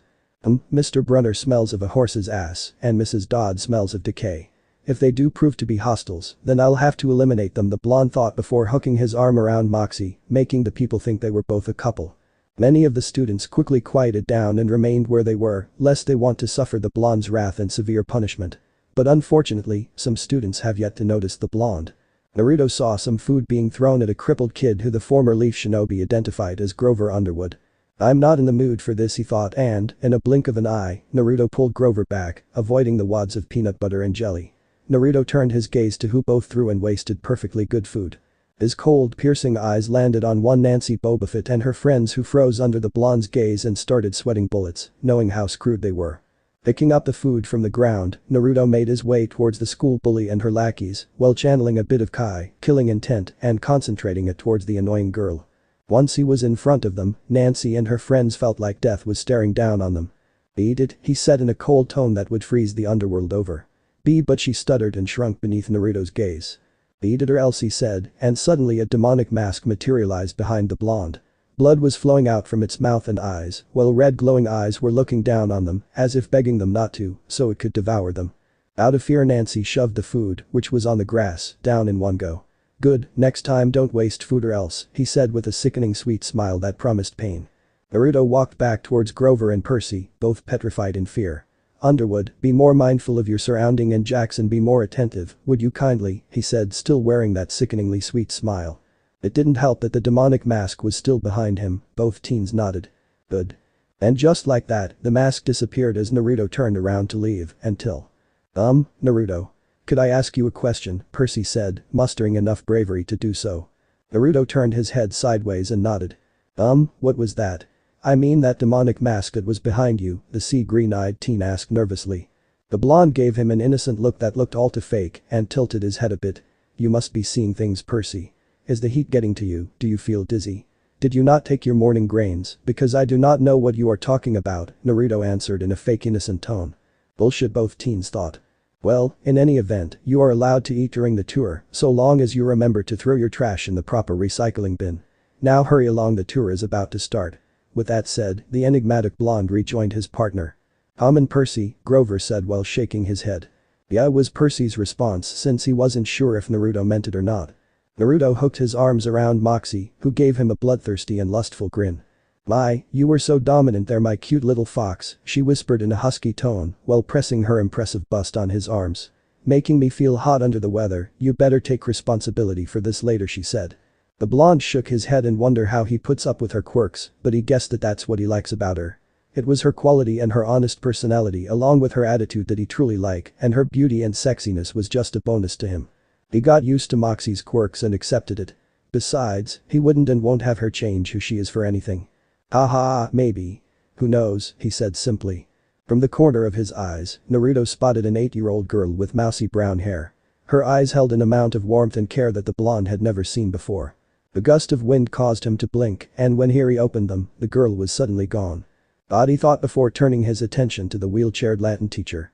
Looking around the many statues depicting the Greek gods and goddesses of Olympus, Naruto, for some odd reason, felt a familiar feeling of connection that he only felt with the people who he viewed as his family. He especially felt drawn to one that depicted the goddess, Hestia. Just by looking at the statue, Naruto felt a sense of calm wash over him and felt his growing negative emotions slowly receding, much to his confusion and delight. A smile graced his face, a smile that would normally be seen when he's around his precious people. Who knows, maybe I may be related to them. Shaking his head at the thought, Naruto listened in to the Latin teacher and noticed the class was starting to become noisier. Naruto was about to reprimand them when a comment from a certain annoying girl caused a sea green-eyed teen to snap and practically yell at Nancy to shut up. "Mr. Jackson." Mr. Brunner called out. Said teen looked towards the wheelchaired man. "Did you have a comment?" he asked. The teen replied with a no, feeling embarrassed by his outburst.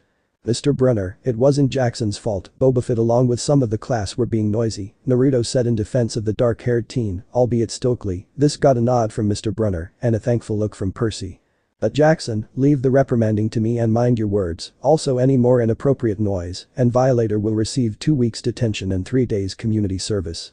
He lectured Percy first, then warned the class. This, of course, got a fearful nod from all the students. Now let us continue. Mr. Jackson, can you tell me about this picture? Mr. Brunner asked, pointing to one of the pictures on the stele. The picture seemed to incite an emotional sadness from Mr. Brunner when he looked at the female, which Naruto caught. The blonde tugged on his partner's shirt and Moxie knew what he wanted to do. The brown-haired beauty caught onto the flickering emotion from the Latin teacher too. That's Kronos eating his kids, right? Percy answered. Yes, Mr. Brunner said, not looking that satisfied. And can you tell me why? Naruto nodded to Moxie to intervene and to get a response from Mr. Brunner. He ate his kids because of a prophecy telling him that his kids were going to kick him down from his pedestal, Moxie explained, getting a sigh of relief from Percy. If the so-called Titan Lord wasn't a paranoid schizophrenic and didn't get his panties in a bunch, then he wouldn't have eaten his kids, causing the prophecy, thus signing his own death warrant. He screwed himself over because his wife hit her last born, Zeus, and gave the Titan a rock to eat. But I guess he wanted something hard to swallow. She said the last part saucily, implying a double meaning to the last part, getting a lot of people to laugh, including Mr. Brunner. Anyway, when Zeus was all grown up, he tricked his dear old daddy into drinking and barfing up his brothers and sisters, you by the way. The female group agreed with her. Of course, being immortals and all, they survived and were fully grown, surviving in the Titan's stomach all those years. I imagine them saying, hey little brother, what took you? Do you know how boring and how it smelled in there? Bah, doesn't matter, give us a hug, Moxie joked, making everyone snicker and chuckle. They waged war against their tyrannical father and his cronies, with the help from some Cyclops and Hecatonkers, or 100 arms for those who don't know. Zeus managed to convince a Cyclops by the name of Bronze to forge him and his siblings powerful weapons, such as Zeus's magic glowing stick, Poseidon's massive fork, and a forehead protector for Hades. Now that comment got Mr. Brunner to stiffen with an extremely worried look, but it was quickly gone. Naruto smirked, seeing as he got what he needed, but he only needed one more thing to further prove his theory. Long story short, after 11 years, the Olympians won, with help of course, and Zeus took his dear old daddy's side then sliced Kronos into pieces, before casting him and his followers into Tartarus, with the exception of Atlas, who was forced to hold the sky, Moxie finished, and inwardly grinned as she saw Naruto smirk, meaning she accomplished her task. Like we're going to use this in real life. Like it's going to say on our job application, please explain why Kronos ate his kids, Nancy mumbled. It was still loud enough for Mr. Brunner to hear. And why, Mr. Jackson, Mr. Uzumaki, to paraphrase Miss Bobafett's question, does this matter in real life, he said, asked the two teens, with the former glaring at the annoying girl, while the latter had an unreadable expression on his face. Busted, Grover said with a slight smirk.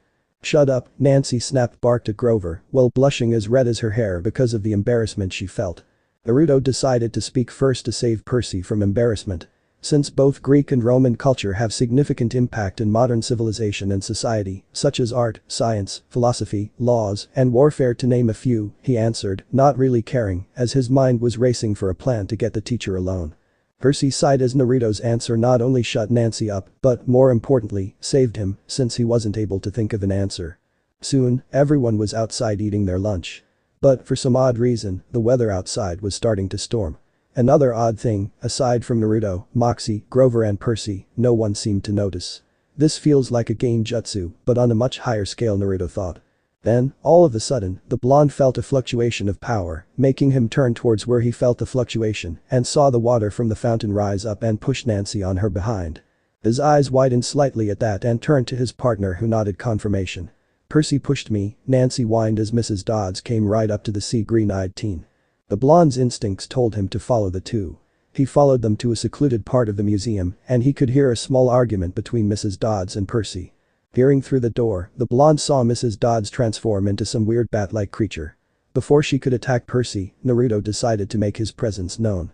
The two were alerted as the doors opened, revealing Naruto. Naruto, what, run? Percy shouted, but the blonde ignored the teen as his attention was on the humanoid bat that was once Miss Dodds, who looked visibly pale for some odd reason. The blonde saw she was about to escape, but he would have none of that. Blue threads shot out from the blonde's right hand fingertips and wrapped around the monster. Percy, keep this between the two of us, got it, Naruto said, staring into Percy's sea-green eyes with his piercing cerulean blue ones. The teen nodded and, with a single tug of the threads, the bat-like creature was sliced into multiple bits, leaving a pool of blood before it vanished into light particles. Percy felt like vomiting, but was able to hold it back. Just then, Nancy walked in. I hope Mrs. Dodds whipped her, but she shut up when she saw Naruto glaring at her. Jackson, I will talk to you later, but for now both you and Boba Fett regroup with the class, now, he said with a cold and commanding tone. The two teens nodded and promptly ran. You can come out now Mr. Brunner, I can sense your horses behind from a mile away, he said. Said Latin teacher wheeled in. Who are you, he asked. That is what I should be asking you. Why are you covered in an illusion, specifically your lower area, he said, while channeling visible Kai and manifesting his Hanyu mask, with black ichor and large centipedes crawling out of its eyes. Mr. Brunner went white at seeing such a horrific sight, but calmed himself down. How did you know, he asked, albeit still frightened. I'm not originally from this dimension, since my father and grandmother brought me here from my dimension, he said. He must be a demigod then Mr. Brunner thought, since only gods and goddesses could possibly go into different dimension. He decided to tell Naruto his identity and the reason why he was here among other things. So, let me get this straight, your name is Chiron, a centaur, the trainer of heroes and one of the directors, the other being a god, of Camp Half-Blood. You are able to hide yourself under the mist, which hides the appearance of any supernatural event from mortals, and the reason you are here is to watch over Percy Jackson, who you suspected to be a demigod child of the Big Three, Naruto summarized. Yes, you summarized it perfectly Mr. Uzumaki. Sai Moxie, his story checks out. Don't kill him. Chiron turned around and saw the brunette was about to stab him with a kunai. Shame, I really wanted to test this new metal we found Naruto, she said. Taking a closer look, Chiron's eyes widened as he recognized that particular metal. Moxie raised a single brow at the shocked look on the centaur. You recognize this metal, she asked. Chiron nodded. Yes, it's called Imperial Gold. A metal that is fatal to immortals and half-blood mortals. How did you acquire it, he asked since, even during ancient times, the metal was very closely guarded. It was a gift, actually. From when I was brought here to this world, Naruto answered. It was true. After Naruto read his mom and grandmother's letter, he found several scrolls containing several weapons that were in his world's likeness. But since he already had his own weapon, the blonde decided to give them to Moxie. Chiron, we'll watch over Jackson for now, since I owe the kid a bit of an explanation from what happened earlier. I know you saw what I did and I'll explain further in the future, but for now let us rejoin the class to avoid suspicion. Chiron nodded at Naruto's words and left. We, you mean you, right, because I'm not about to babysit a kid. Hell the only missions I don't join are escort and guard missions, Moxie said with a tone that left no room for argument. Naruto rolled his eyes at this but otherwise nodded. Fine, but maintain radio connection, in case something happens. Got it. She nodded. I love you my maelstrom, a soft angelic voice whispered into Naruto's ear. She captured his lips in a passionate kiss as she lay on top of him. She pulled back slightly, and I forever will, she continued before recapturing his lips. This woman had long black hair, pale skin that seemed illuminated under the sun's rays. Her bright brown eyes held warmth and love in them for him, her slender frame, and that smile on her face, which was blocked slightly by sun's rays and her bangs. To Naruto this person on top of him is perfect and he swore that he'll never let her go and this angelic beauty's name was. The sound of horns woke Naruto up from his pleasant dream and he cursed whoever that was. Whoever that was is dead, he muttered, sitting upright on his seat. You're awake, did you have a nice nap? Naruto gazed to his left to see his partner driving and it suddenly came back to him. He looked back to confirm it and, indeed, in the back of his car was Percy Jackson, who was deep in thought. Earlier, after the school trip ended, Naruto asked Percy to go with him and Moxie, stating that he'll explain what he saw and drive him to his apartment. The drive was interesting, somewhat. Percy couldn't believe that the blonde was from another world and asked Naruto to prove it, which Naruto did by summoning a shadow clone next to Percy and forming his signature Jutsu Rasengan.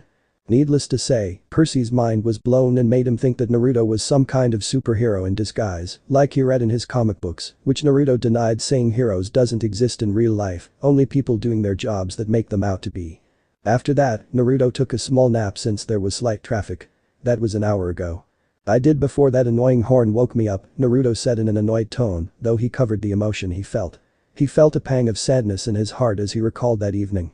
It seems like a lifetime ago for the blonde, yet it felt like yesterday when he held her in his arms and he heard those words, those simple words that held so much meaning for him.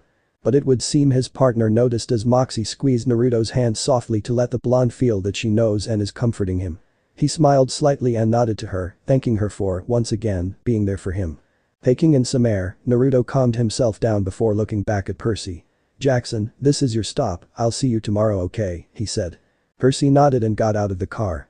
Thanks for the help Naruto, oh and just call me Percy since I'm calling you by your first name, Percy said with a slight smile. Naruto nodded. Sure thing. I'll see you tomorrow. Oh, and don't ask about anything regarding Mrs. Dodds, okay? Better that you forget about her. With that, Naruto left, though not before leaving a shadow clone to watch over Percy. You think he'll be alright? Moxie asked, taking a left turn. Hard to say. With what happened to him today, he's trying to hide it, but he's shaken. All we can do is watch over him for now and see what happens, Naruto stated calmly, looking towards the setting sun.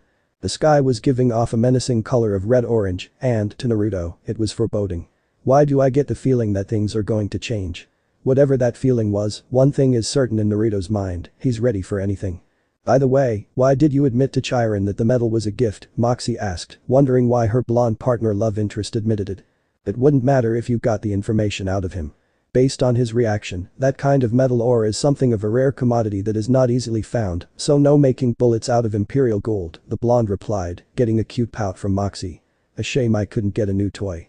A short drive, later the car stopped at a certain apartment. Do say hello for me, Moxie said, knowing that her secret love interest was visiting someone who he viewed as a maternal figure. You sure you don't want to join us? I'm sure Abe-chan won't mind, Naruto said, though he still didn't know why she would ask him to call her grandmother, considering how young and beautiful she looked. But then again, her glare and that sweet smile of hers, which Naruto learned to use, said otherwise. I'm sure. Besides, someone has to manage your clones who, need I remind you, are out on a mission, Moxie said before driving off. Making sure he was proper and clean, Naruto rang the doorbell. Instantly, he heard the sound of footsteps getting louder and louder, getting closer to the door. The door swung open, revealing a radiant woman with brilliant and gentle green eyes. Good afternoon, Rei Abe-chan, Naruto greeted his somewhat grandmother, who smiled brightly enough to put the son to shame. Ah, Naru-chan. Good afternoon, I was beginning to think you had forgotten, she said with her motherly tone that seemed to hold no equal. Naruto scratched the back of his head, a bit embarrassed at being late. Sorry, but me and my companion got caught in traffic, he replied to the kind and radiant women in front of him. The blonde blinked for a bit when he saw Rei studying him as if trying to discover something. Did something happen to you, Naru-chan? She asked, her voice laced with worry. Naruto inwardly sighed and knew he could never lie to her, not counting times he withheld certain information about himself, since he didn't want to lose this bond they shared. Unbeknownst to the blonde, Rei already knew he wasn't originally from this world, having talked with both his mother and her daughter, and was fine with him withholding such information till he deemed it necessary to share those facts with her. She herself hadn't told him that she is, in fact, his actual grandmother. But after the time they spent together, it became apparent that Naruto already saw her as a maternal figure. Naruto nodded, letting his masks drop for the only person, aside from Moxie, that he trusts. The former blonde shinobi felt a comforting hand on his shoulder. Let's talk inside and you can tell your Abe-chan all about it. Naruto nodded, unable to refuse her request, like he ever could. The blonde Jinchuriki sat down on the living room couch while Rei prepared some tea and snacks. Naruto took note of the decor of the living room. It was a bit reminiscent of the decoration that of Greek houses. How Naruto knew that, while reading and watching some TV special about it. It was lavishing, to say the least. Simple, yet elegant with that homey feel to it. Naruto felt that feeling of safety and security that only a true home could bring. The smell of cookies caught Naruto's senses, and it smelled heavenly. The blonde looked up to see Rei with a batch of cookies and tea. He also took notice of the red dress she wore, which seemed to highlight her curves and her natural beauty. Naruto buried certain thoughts back to the deepest and darkest corner of his mind and looked down with a red blush on his face. Of course Rei saw this and smirked slightly. I still got it, she thought, amused that she could bring out such a reaction from her grandbaby, who mind you, had grown up with beautiful mortal women and is currently living with a demigoddess who she is certain is related to a certain goddess she knows. Is something the matter, Naru-chan? The titaness of motherhood asked innocently, placing the tray down on the wooden table that looked very expensive and moving closer to the blonde, making said blonde shift a bit uncomfortably at the close proximity. You seem flustered, do you have a fever? She said, placing her forehead on his, checking his temperature. This only served to deepen Naruto's blush as he stumbled backwards and stuttered incoherent words. Moo, you don't seem to have any sort of fever unless oh my, she said suddenly, gaining Naruto's attention. Both of her hands were on her cheeks, with a mild blush, and looking away from him. It seems Naru-chan is having illicit thoughts about this widowed woman. Should I be concerned that my Naru-chan would ravish me to satisfy his beastly urges, she said, sending Naruto's brain straight into the gutter as he tried to recompose himself and keep his mind clean, so much so that he overloaded his brain, causing him to pass out. I might have gone too far, she thought, tilting her head slightly while placing her index finger just below her lips. Sometime later, Naruto awoke and found that his head was currently on Rei's lap, making the former blonde shinobi jump. Is something the matter Naru-chan?" she asked innocently. Said blonde shook his head and took a seat. "Are you sure that you are alright? You seem jumpy today Naru-chan." Naruto didn't know if his grandmother figure was doing this on purpose or not, since he couldn't tell with that innocent look of hers, and he's an expert at reading facial expressions. But it seems he couldn't determine whether or not Rei's expression was real or fake. Taking a second to calm down, since his mind was still a bit rattled, the blonde spoke. "Yes, Rei-Aba-chan, I'm fine. It could be because of the ride or the fact that I skipped both breakfast and lunch." Naruto forgot to eat his morning meal, which consists of a good healthy bowl of cereal or bacon and eggs and other morning meals. He even forgot to buy or bring lunch with him. The blonde Cricky flinched at the sight of his grandmother figure's stern glare. "You should really learn to take better care of yourself Naru-chan," she scolded, making him bow his head in embarrassment. "I know. I just had a lot of things on my mind," Naruto answered weakly. "That's still not an excuse to neglect your health," Rei lectured, still maintaining that glare of hers. "I'm sorry," the blonde apologized, feeling like child being scolded by his mother. It was like when Lilith would scold him for doing something reckless when he was a kid, now Rei was doing the same thing, different circumstances, same situation with him neglecting his health in favor of his brooding. "I forgive you, now eat up. I would hate for these to go to waste."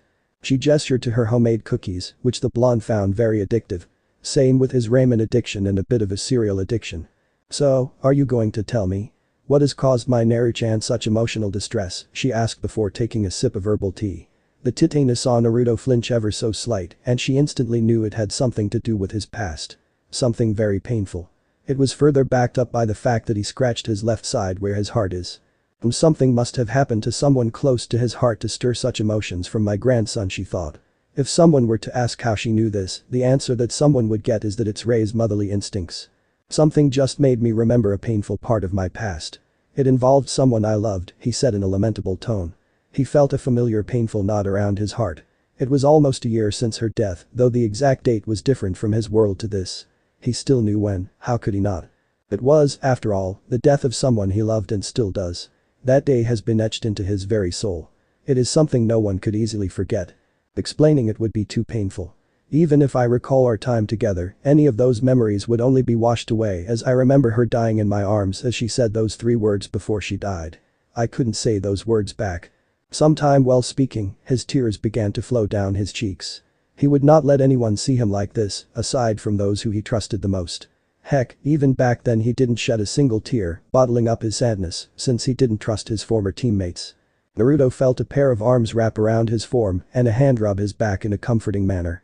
"Let it out Naruto, just let it all out, bottling it up will only make it worse," Rei whispered gently, letting her aura wash over her grandson. Not even a second later, the blonde finally let the dam loose and started to cry, letting out years of pent-up sadness in one go. "That's it, don't worry Naruto, I'm here."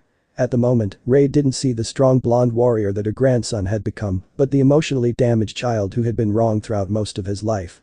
Soon, the tears died down, and Rei heard light snoring coming from her grandson. "Oh Naru-chan, my poor grandson. Those mortals really did a number on you," she thought, feeling her anger rising, and as well as resentment towards the mortals who harmed her grandson, which was only equal to her hatred towards a certain titan. She would like to smite Konoha for their transgressions towards her grandson, but in doing so, she would also be harming those he considered family, as well as the few good mortals who showed him kindness.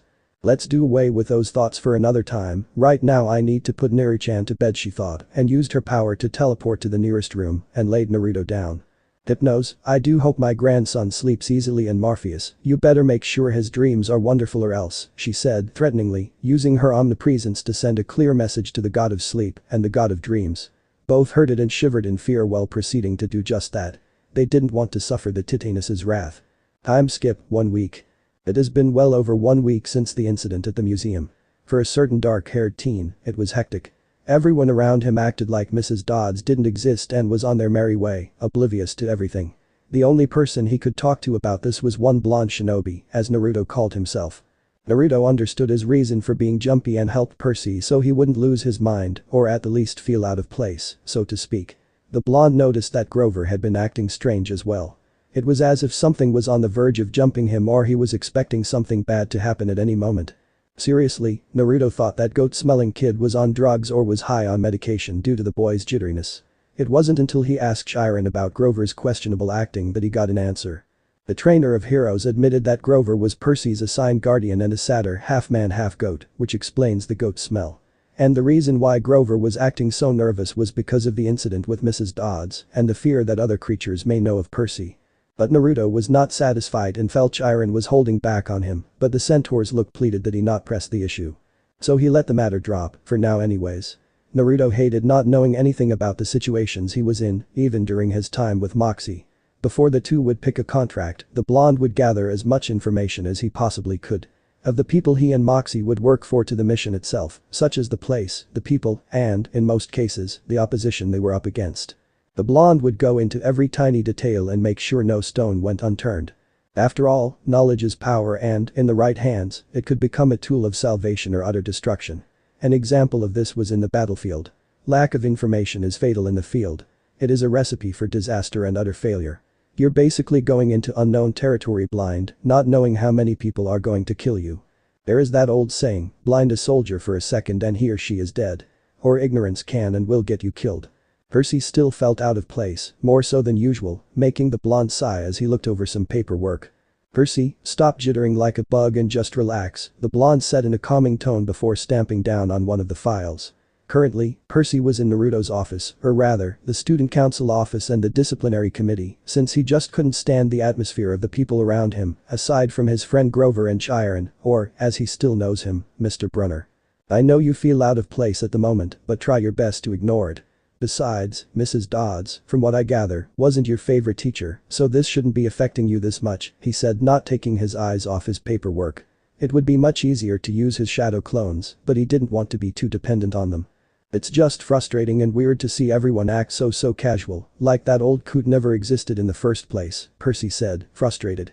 He was about to curse, but remembered that the blonde hated people cursing in his presence.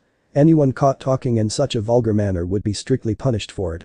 "It's as if she was just a figment of my imagination or something, and I feel so I can't even explain it." Percy sighed in frustration and slumped down in the leather couch he was sitting in. He truly did feel out of place for the past week and couldn't concentrate on anything, which was bad, since they have a test tomorrow, and, with his grades, let's just say he was sure he wasn't going to come back to this school next year.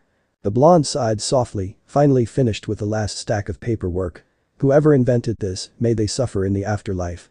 The blonde cursed whoever made the term paperwork and introduced it to the world. Truly the being is of pure evil. Now turning his attention to the stressed teen, maybe that semester his clone took in psychology at Harvard University could come in handy. Nah, in this kind of situation he doubted it. There are just some things that can't be explained or even reasoned out. "Percy, it's better if you push those thoughts away in favor of tomorrow's upcoming test. If you need assistance, then I will help you," he reasoned, trying to get the sea-green-eyed teen's mind off the former math teacher and onto something more important and, probably, stressful. Meh, it's the lesser of two evils. At least with this, he won't act like someone who's about to go insane, or something close to it. He'll probably blow a gasket. Yeah, that's it, the blonde thought. For some reason, he imagined Percy doing just that, but in an anime-like or possibly cartoonish way. Percy nodded, almost as soon as Naruto finished his last sentence. "Why?" "Well, Naruto is considered the #1 student in school, despite their similar condition." When he had asked the blonde how he managed that, he just answered, "I just learned how to read backwards." He said it as if it was the simplest thing in the world. It is true though, Naruto found a way around his condition. It started when he was a kid. He found out that when he was trying to read, the words would somehow turn backwards, as if some omnipotent and possibly omnipresent entity was messing with him. Later in Naruto's life, he called it Murphy, after he heard about Murphy's Law. "Okay, let's head to your apartment." "But what about your, girlfriend? Would she be fine with it?" "Oh, don't worry about Moxie. She's working on something that requires her full attention." Percy nodded and thanked his blonde friend. At least he thinks they're friends. "Well, we have been hanging out for the past week, but maybe I should ask him," he thought. "Hey, Naruto," Percy called out. "Yeah, what it is," Naruto responded while filing the finished paperwork. "Are we friends?" Percy saw the blonde stop and with a thoughtful look on his face before nodding. "We are. By the way, what is taking Grover so long?" he wondered out loud. "Well, I did tell him not to eat the bean burrito," Percy said while scratching the back of his head, followed up by a sigh. "And they had chili in them too," he added. "Seriously, what kind of burrito did the food truck come up with?" "Go get him. I have something to finish here first," he said to Percy. Naruto sat down and opened the top part of his desk. Inside were mission reports that his clones had successfully finished and need to be filed accordingly. Hey, just because he's in school doesn't mean he neglects his mission contracts that his and Moxie's permanent clients handed to them, that being government agencies and other organizations that cannot be named. Ah, the wonders of shadow clones. An overpowered technique in the hands of Naruto and probably any other Jinchuriki or Uzumaki, since his clan was the one who made this forbidden technique. It was forbidden because of the required amount of chakra. The jutsu would take away a lot of chakra just to make one, and only people with at least Kage level chakra reserves and control could make, at best, 4. The jutsu would kill if used by a novice with low chakra. But for someone like him, and Uzumaki and a Jinchuriki, it wasn't a bother. Well, maybe the slight intake of sudden information that gave him a headache, but that was just mildly annoying. Okay, let's review today's mission report. The blonde began to speed read through the reports, beepizing each detail, checking if for things that could have been done, so the mission could have ended quicker and more efficiently than it already had, and if there were any faults in each of them. His mind, once again, drifted back to his maternal figure, who he visited after classes, except if there were exams or a very important mission involved, and during his free time. Naruto still recalled waking up in her guest room, followed by sharing a wonderful breakfast with her and so forth. Basically, he spent the entire day with her, helping her with the house, assisting her in buying the groceries, and just simply chatting with her. The blonde truly enjoyed his time with her and was angry with himself for still keeping secrets from her. But his fear of losing her always held him back from telling her. I really hate having to keep secrets from Rayaba-chan, he thought while leaning back in his chair. The blonde doesn't keep secrets from those he considers precious to him, which consisted of Lilith, his motherly figure back in the elemental nations, the girls who work in the brothel, his older sister figures, everyone in the red light district who saw him not as an abomination that needed to be killed, but simply as him, as Naruto, Anko, who knew the same pain of loneliness and hatred as him. Another person he loved was his Tenchi Harem, who knew the same burden as him, and Anko, also the one he loves. Ray, his grandmother motherly figure, and Moxie, his partner and really close friend, who he also has strong feelings for. Naruto is still oblivious to her feelings but is not without reason. There are also his 2 sentient partners and QB, who he also came to care and develop feelings for, but, like Moxie, he didn't know if she holds the same feelings as he does, again dense as adamantium. Speaking of the brunette and the red-orange-haired vixen, the day after Naruto left Ray's home and returned to his apartment, Moxie suddenly jumped him and dragged him to the bedroom. 5 hours later, a content and satisfied Moxie was sleeping soundly on Naruto, using his chiseled chest as a pillow. The same could not be said about the blonde. The moment he fell asleep, QB pulled him into his mindscape, and they proceeded to rot like rabbits in heat till morning, when he felt his consciousness returning. Any other man would have killed to be in Naruto's position. For the blonde, he was just happy that he could make them happy. It was what his adopted mother taught him after all. Never leave a girl unhappy and unsatisfied. It was a gentleman's job after all. At least, that's what Lilith and his older sister figures told him. Among those teachings were, always treat the female gender with respect, view them as equals, and treat them with kindness, with the exception of fangirls, unsavory women, who his sisters described as total bitches, and those who make any woman look weak or pathetic. He cared for each and every one of them. He would gladly give his life if it meant protecting them. This could be his biggest flaw as well as his most endearing quality. But, it is who he is, and it is what drives him to become strong enough to protect those he cares for and loves. I won't let it happen again. I won't lose anyone again, he thought while closing his eyes. Please hold on. I'll save you, Naruto choked out, trying to fight the tears as he was trying to heal the person he loved, trying to heal the large gash on her left side just above her heart. He promised himself that he wouldn't lose her and is currently failing. Please, hold on, Naruto croaked out, his emotion clear as day, fear, dismay, and denial. The blonde felt her almost cold hands caressing his cheeks, as she would do since their first date. Her eyes locked with his, and she mustered all her remaining strength into saying one last thing to him. "Na Naruto-kun, I love you." Her hand fell, making the blonde's eyes widen in shock as he heard her last words before he felt her heart stop. No. He cried out in anguish, denying the sight before him, his Tenchi Harem, dead in his arms.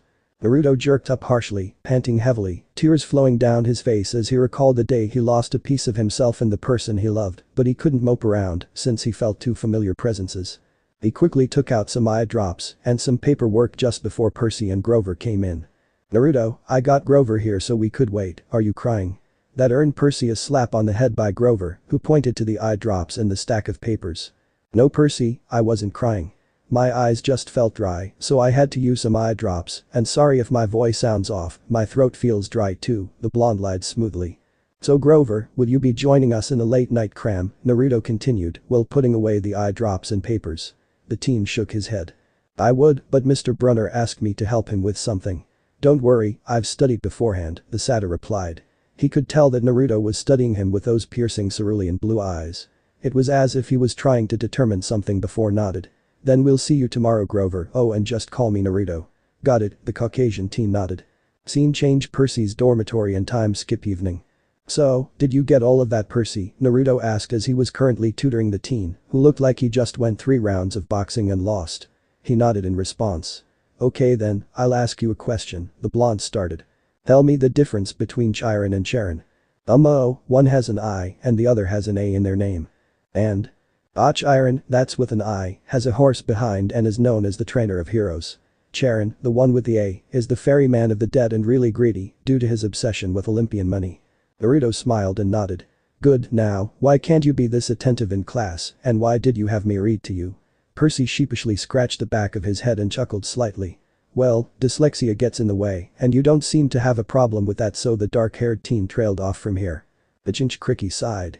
Percy, you still need to learn this stuff on your own. I know it may be tough for people like us, but we have to make do, he lectured the teen, who nodded and began to read on his own. A few minutes later and the blonde saw Percy was getting more and more agitated before he finally snapped and threw his book, absently cursing. Funk. Halting in his agitated state, he forgot the person who was with him. I let that word slide since you were agitated, but try to use less unsavory words, Percy. Percy nodded quickly under Naruto's heated glare. Maybe I should go see Mr. Brunner, he might have a way that is good for me, no offense to your method, Naruto, but I won't be able to just magically learn how to read backwards. Naruto nodded, understanding the teen's reason and deciding to join him since he had some questions for the trainer of heroes. Like, why the weather was getting worse and more rampant earthquakes. Yeah, those kinds of questions. Both teens made their way downstairs to the faculty office, which was dark and empty aside from Mr. Brunner's office. They were only a few steps from the door handle when they heard voices inside the Lanton's teacher office. Worried about Percy and Naruto, sir, Grover's voice rang out. Naruto raised an eyebrow at his name being mentioned, but shrugged it off, thinking that either Grover must have sensed he's a demigod or Chiron told the Caucasian teen that he is. Alone this summer. I mean, a kindly one in the school. Now that we know for sure, and they know too.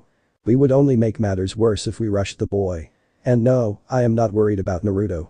I did tell you what happened to Mrs. Dodds, correct, Mr. Brunner said, cutting Grover off. Yeah. Grover's voice sounded shaken. Probably because of the details on how Naruto killed the furry. But sir, the summer solstice deadline. Grover was cut off again by Chiron. Will have to be resolved without Percy, Grover. Let him enjoy his time while he still can, he said gently, though it sounded like Percy was going to die or something. And Naruto, what about him? Grover asked. Mr. Uzumaki is a different case. I'm sure you have sensed the power he's holding back and expertly hiding, correct? Yes, I still can't believe a demigod has that much power and could keep it in check and, more importantly, hidden. But we're getting off topic, sir, I can't fail my duties again. Grover's voice was very familiar to a certain blonde, and said blonde wondered what Grover could have meant by that. You haven't failed, Grover, Mr. Brunner said kindly. I should have seen her for what she was. Now, let's just worry about keeping Percy alive until next. Percy accidentally dropped his textbook, making an audible thud. He was paying such close attention to the conversation that he did not realize the book was beginning to slip from his grasp. Naruto acted quickly and grabbed Percy's arms and the textbook before Shunshin, body flicker, back to Percy's dorm. Said teen nearly hurled as he felt very dizzy. Sorry about that, Percy. Don't worry, the dizziness should subside after a few seconds, Naruto said, getting the teen a glass of water. We'll talk with Grover tomorrow, since it'll be easier because he's a bad liar. For now, try to get some sleep since we have an exam tomorrow, Naruto said before vanishing in a swirl of black and white feathers. To Percy, that exit was the coolest thing he'd ever seen. The next afternoon, they finally got out of their 3-hour Latin exam. Naruto got out much earlier thanks to his photographic memory, which was both a blessing and curse, and waited for his dark-haired friend, who was currently talking with Chiron. Well, that doesn't look good, Naruto thought, sensing Percy's emotions, mostly frustration and anger. Percy rushed out of the classroom and made his way towards his dorm. Let me guess, you tried the pep talk and it didn't end well, Naruto said. Chiron nodded and explained what happened. Don't blame yourself, Chiron. You were distracted and stressed. I can see it clearly in your eyes. It happens to us from time to time, so don't beat yourself up, okay, Naruto said kindly, trying to lift the man's spirit. Thank you for your words, Naruto, but it still doesn't excuse the fact that I made Percy feel worse. The trainer of the heroes felt like kicking himself for his poor choice of words to the dark-haired teen, and it was only made worse since it was in front of the class. With another sigh, he said, I'll be leaving for the camp. I assume that both you and Moxie are joining. He received a nod from the blonde before he left, presumably to catch up with Percy. The blonde sighed. When he finally caught up with Percy, he was already packing his things. The whiskered teen could see the negative emotions rolling off the sea-green-eyed teen and placed a comforting hand on his shoulder to calm him down. Hey Percy, don't worry. There are other schools out there, not just this one. Who knows, they may have something for our condition, he told Percy gently. Percy blinked. What do you mean Are you not staying here for another semester, he asked. Dude, we're friends right? Getting a nod, Naruto continued. What you should know is that I never leave a friend alone. Besides, this place is too stuck up with rich brats and boring classes. Now come on, Moxie's waiting for me and I don't want to keep a lady waiting. It's rude, like most kids in this school. That got a chuckle from the dark-haired boy as he followed his blonde friend. Both teens spotted Moxie and Grover, who looked very jumpy, waiting for them at the bus terminal. Hey Percy, she greeted before walking up beside Naruto and locking his left arm around her, pushing it between her bosom and leaning her head onto his shoulder. How was the exam, Grover? Naruto asked. Fine, he stuttered out as the four of them got on the bus. During the whole ride, Grover kept glancing down the aisle nervously, watching the other passengers and looking out the window, as if he was expecting to be jumped by something or someone. I guess it's as perfect a time as any. Naruto sent Percy a nod. The teen knew what it meant. Why so spooked, Grover? Naruto asked innocently, getting said teen's attention. The disguised satyr was waving his hands frantically in dismissal. Yeah, Grover. Not getting it lately, Moxie continued, giggling and getting a blush from Grover. He didn't know how to answer her. Yeah, you've been looking around. What, looking for kindly ones, Percy said, going in for the kill, so to speak. The Caucasian teen's eyes widened and he nearly jumped out of his seat and looked like he was having a heart attack. Wow, what do you mean, he asked, lying and trying to play innocent, which he failed at. Underwood, you might as well tell us the truth. Both Percy and I overheard you and Mr. Brunner talking last night, Naruto said in a dead serious tone. Those who heard it shivered in fear and shook their heads in pity for the boy. It was only made worse for Grover since Naruto was blasting him with his kai. The satyr began to think that the blonde was enjoying this or something. Oh, and Grover, know that I do not like imposing my will and intimidating others, especially my friends, but if need be, I will, he said, seemingly reading Grover's mind. Grover sighed and took out a card from his pocket and handed it over to them. So this is your summer camp or something, Moxie asked. Though she already knew what Camp Half-Blood is, she acted ignorant for a certain dark-haired teen. The satyr nodded. Yeah, well, that's just so you guys can contact me if you need my help, he said. Why? Percy asked curiously. What exactly are you not telling us? However, before Grover could answer, the bus suddenly stopped and black smoke began to pour out from the dashboard, filling the bus with a disgusting smell of rotten food. Another reason to add on to why I don't like using public transportation, the blonde muttered as they got off the bus in the middle of nowhere. Taking a look around, Naruto, at the least, took a bit of comfort in seeing nature and the quiet countryside. Why is there a fruit stand here? Percy pointed over to the other side of the road where, indeed, an old fruit stand that had various fruits, giving it a colorful image of the tropics, was standing. Next to the fruit stand were three ancient-looking ladies sitting on racking chairs, swaying back and forth. They were sewing one humongous sock. Weird, the blonde thought before glancing towards his companions. Percy and Moxie had that curious look on their faces while Grover looked like he just took a huge dump in his pants and looked sickly pale. What got into him? Glancing back towards the three old ladies, he noticed that they were looking at Percy for some odd reason. Tell me they're not looking at Percy. They are, aren't they? Grover's voice was laced with terror and worry. Yeah, weird right? But do you think those socks would fit anyone and who is it for? Percy asked. His tone sounded both disbelieving and curious. This got a shrug from Naruto's partner. I don't know, maybe for Bigfoot or someone with abnormally large feet. Either that or they just have a lot of free time in their old lives, Moxie replied, still keeping her eyes on the three very, very old women. This isn't the time for jokes. Come on, let's get back on the Naruto. What are you doing? Grover shouted at the blonde, who was making his way towards the three old ladies. Excuse me, Naruto called out, trying to get their attention. Yes dear, all three of them said in perfect unison. Naruto took out a black jacket from his bag. Could you please sew this for me? I will pay you, he asked kindly and loud enough for a certain satyr to hear, getting a disbelieving look from and making him shout out again. Naruto, what are you do? But he was cut off by Naruto's glare. "Grover, you are making a scene," he said, pointing to the people who were looking at the Caucasian teen. "And, if you must know, I am asking them if they could sew the hole in my jacket, to which I will pay them," he said, turning his attention back to the three old ladies. "Sorry about my friend, he's a bit jumped today. By the way, my name is Naruto Uzumaki." Naruto apologized and bowed his head. "It's fine, dear. The youth these days are different from our time. Oh, and my name is Atropos," the old lady holding a pair of scissors said. "And to answer your question, dear, yes, we would gladly fix that nasty hole on your jacket, and please call me Lachesis," the old lady holding two metal rods said. "You don't need to pay us, but maybe you could buy some of our fruits, we work tirelessly for those, and please call me Clotho," the old lady with a big ball of yarn said. Naruto nodded happily and handed his jacket to the three old ladies. While they were busy fixing his jacket, the blonde took some time to buy some fruits, such as grapes, strawberries, green and red apples, and peaches, which surprised Naruto, since that kind of fruit is not normally found in this area of America. Once he got what he needed from the fruit stand, Naruto paid for everything. "Thank you, dear, and here is your jacket." Atropos handed his jacket back. Naruto bowed his head in thanks and made his way back to his group. "Such a good boy he turned out to be," Clotho said while pulling out a single thread from the ball of yarn. "Yes, considering how he was treated by his people, though they will meet their ends very soon," Lachesis added with a bit of venom in her voice as she grasped the thread with her rod. Once the blonde was with his friends, he saw that Grover was about to faint. He looked back to see Atropos was about to cut a thread, making him wonder why Grover was so interested in it. "That's it, we are getting out of here," the Caucasian teen said, grabbing both Percy and Moxie's arms. "Hey, watch it," they both said, with Moxie removing Grover's grip from her arm. "Only Naruto can touch me," she hissed, making both teens blush at the double meaning in her words as she swung her arms around Naruto's left arm. An audible snip could be heard. They looked to see the thread of yarn that Lachesis had in her hand was now cut by Atropos' scissors. "No, no, no," Grover kept repeating like a mantra before he scuffled to the front of the bus. He kicked it as hard as he could, making a dent in it.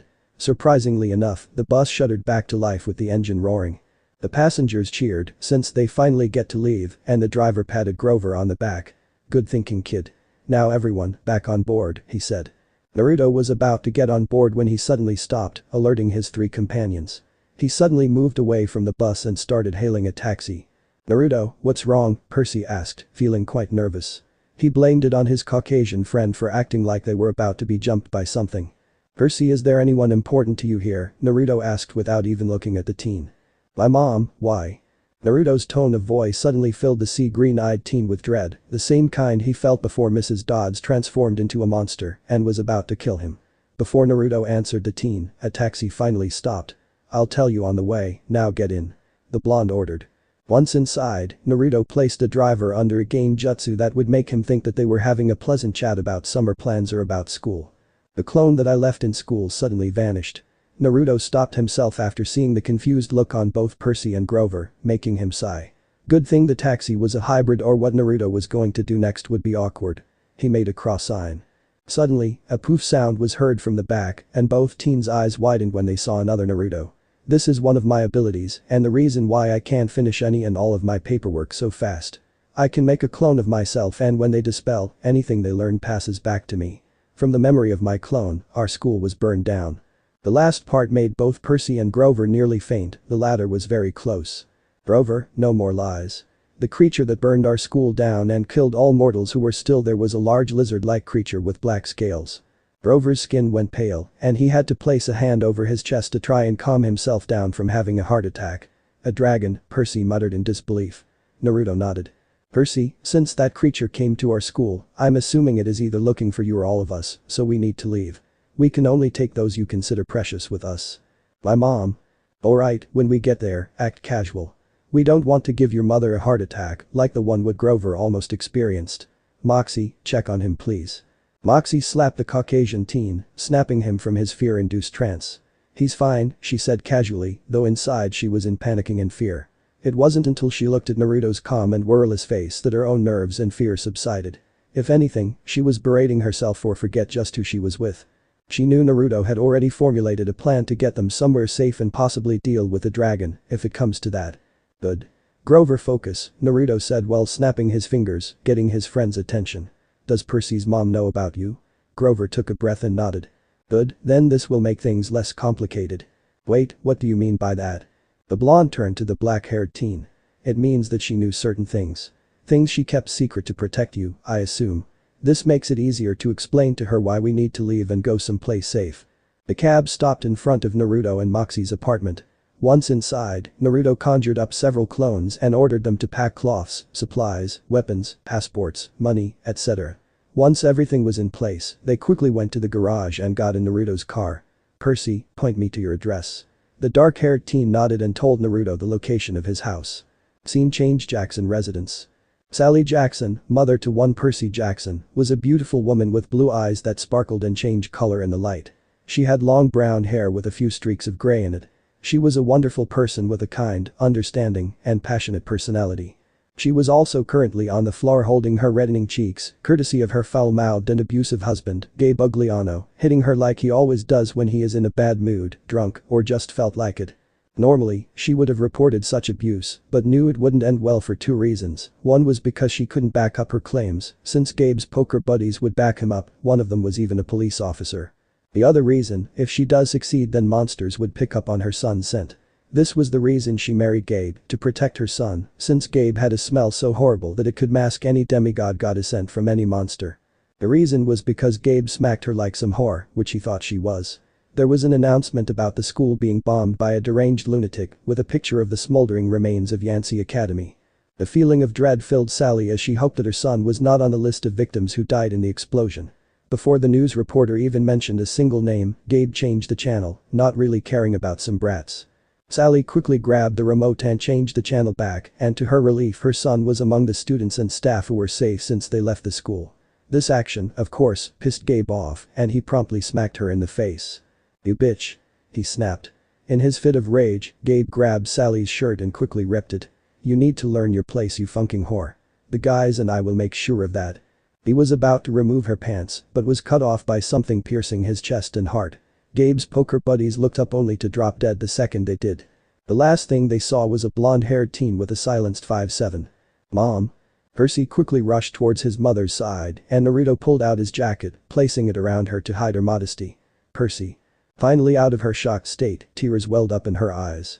Percy brought his mother into a comforting hug, trying his best to comfort her.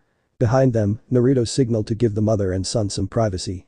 He summoned 3 shadow clones and ordered them to dispose of the bodies, either dumping them in some undisclosed area or burning them, while he took care of the security footage. To his luck, all the security cameras were under maintenance, and the building had an incinerator, making it easy to dispose the bodies. Naruto then took out his phone and called several people who owed him a lot of favors. He decided to use one of them. "Yeah, it's me. Yes, I'm calling for a favor you owe me. It's quite simple really. I need you to remove 4 people from the system. It is. Just tell them it is me who is making the request. Why you ask? Well, I killed 4 people who were about to rape this poor innocent woman. Need I remind you of the favor you owe me? Good. Yes, goodbye." Naruto received the memories of his clones throwing the body into the incinerator before returning his attention to the mother and son, the former finally calming down after a minute of crying. The former blonde shinobi then asked, "Miss Jackson, first, allow me to introduce myself and my companion. I am Naruto Uzumaki, but call me Naruto." He then gestured to his partner. "My name's Madeline Mox. But please call me Moxie," she said. "Thank you for saving me, Naruto, and please, just call me Sally as well." "No need to thank me, Sally. I was only doing what was right by helping my friend's mom." "Thanks for that, Naruto," Percy said, sending his blonde friend a grateful look. "Again, no need. Now Sally, I assume you know Grover, or more specifically what he is." Percy's mom nodded, confusing her son in the processes. "Mom," Percy called. "Percy, the time for questions is not now. Right now, we need to leave. You can ask her once we are in a safe and secure place," Naruto said sternly. He knew the teen had many things on his mind, but right now, safety is their #1 priority. If his assumption as to why Sally even thought about staying with that filth he just killed was correct, then they have a small window of opportunity to get to safety. "Is there any place we could hold down for a while, Sally, at least until I can make some arrangements?" "Yes, Naruto. Montauk, we have a cabin there. Percy and I would occasionally stay there on vacation." Now, Naruto knew they needed to get as far away from New York as they could, but the location was close to the camp. Chiron told him. "Good, grab your things and let's go." A minute later, Percy and Sally finished packing and the group left in a hurry. So this part ends here. Alright, that's it for today's video guys. Let me know in the comments section how was the story, and also don't forget to like, share and subscribe. I will meet you in another video. Bye bye.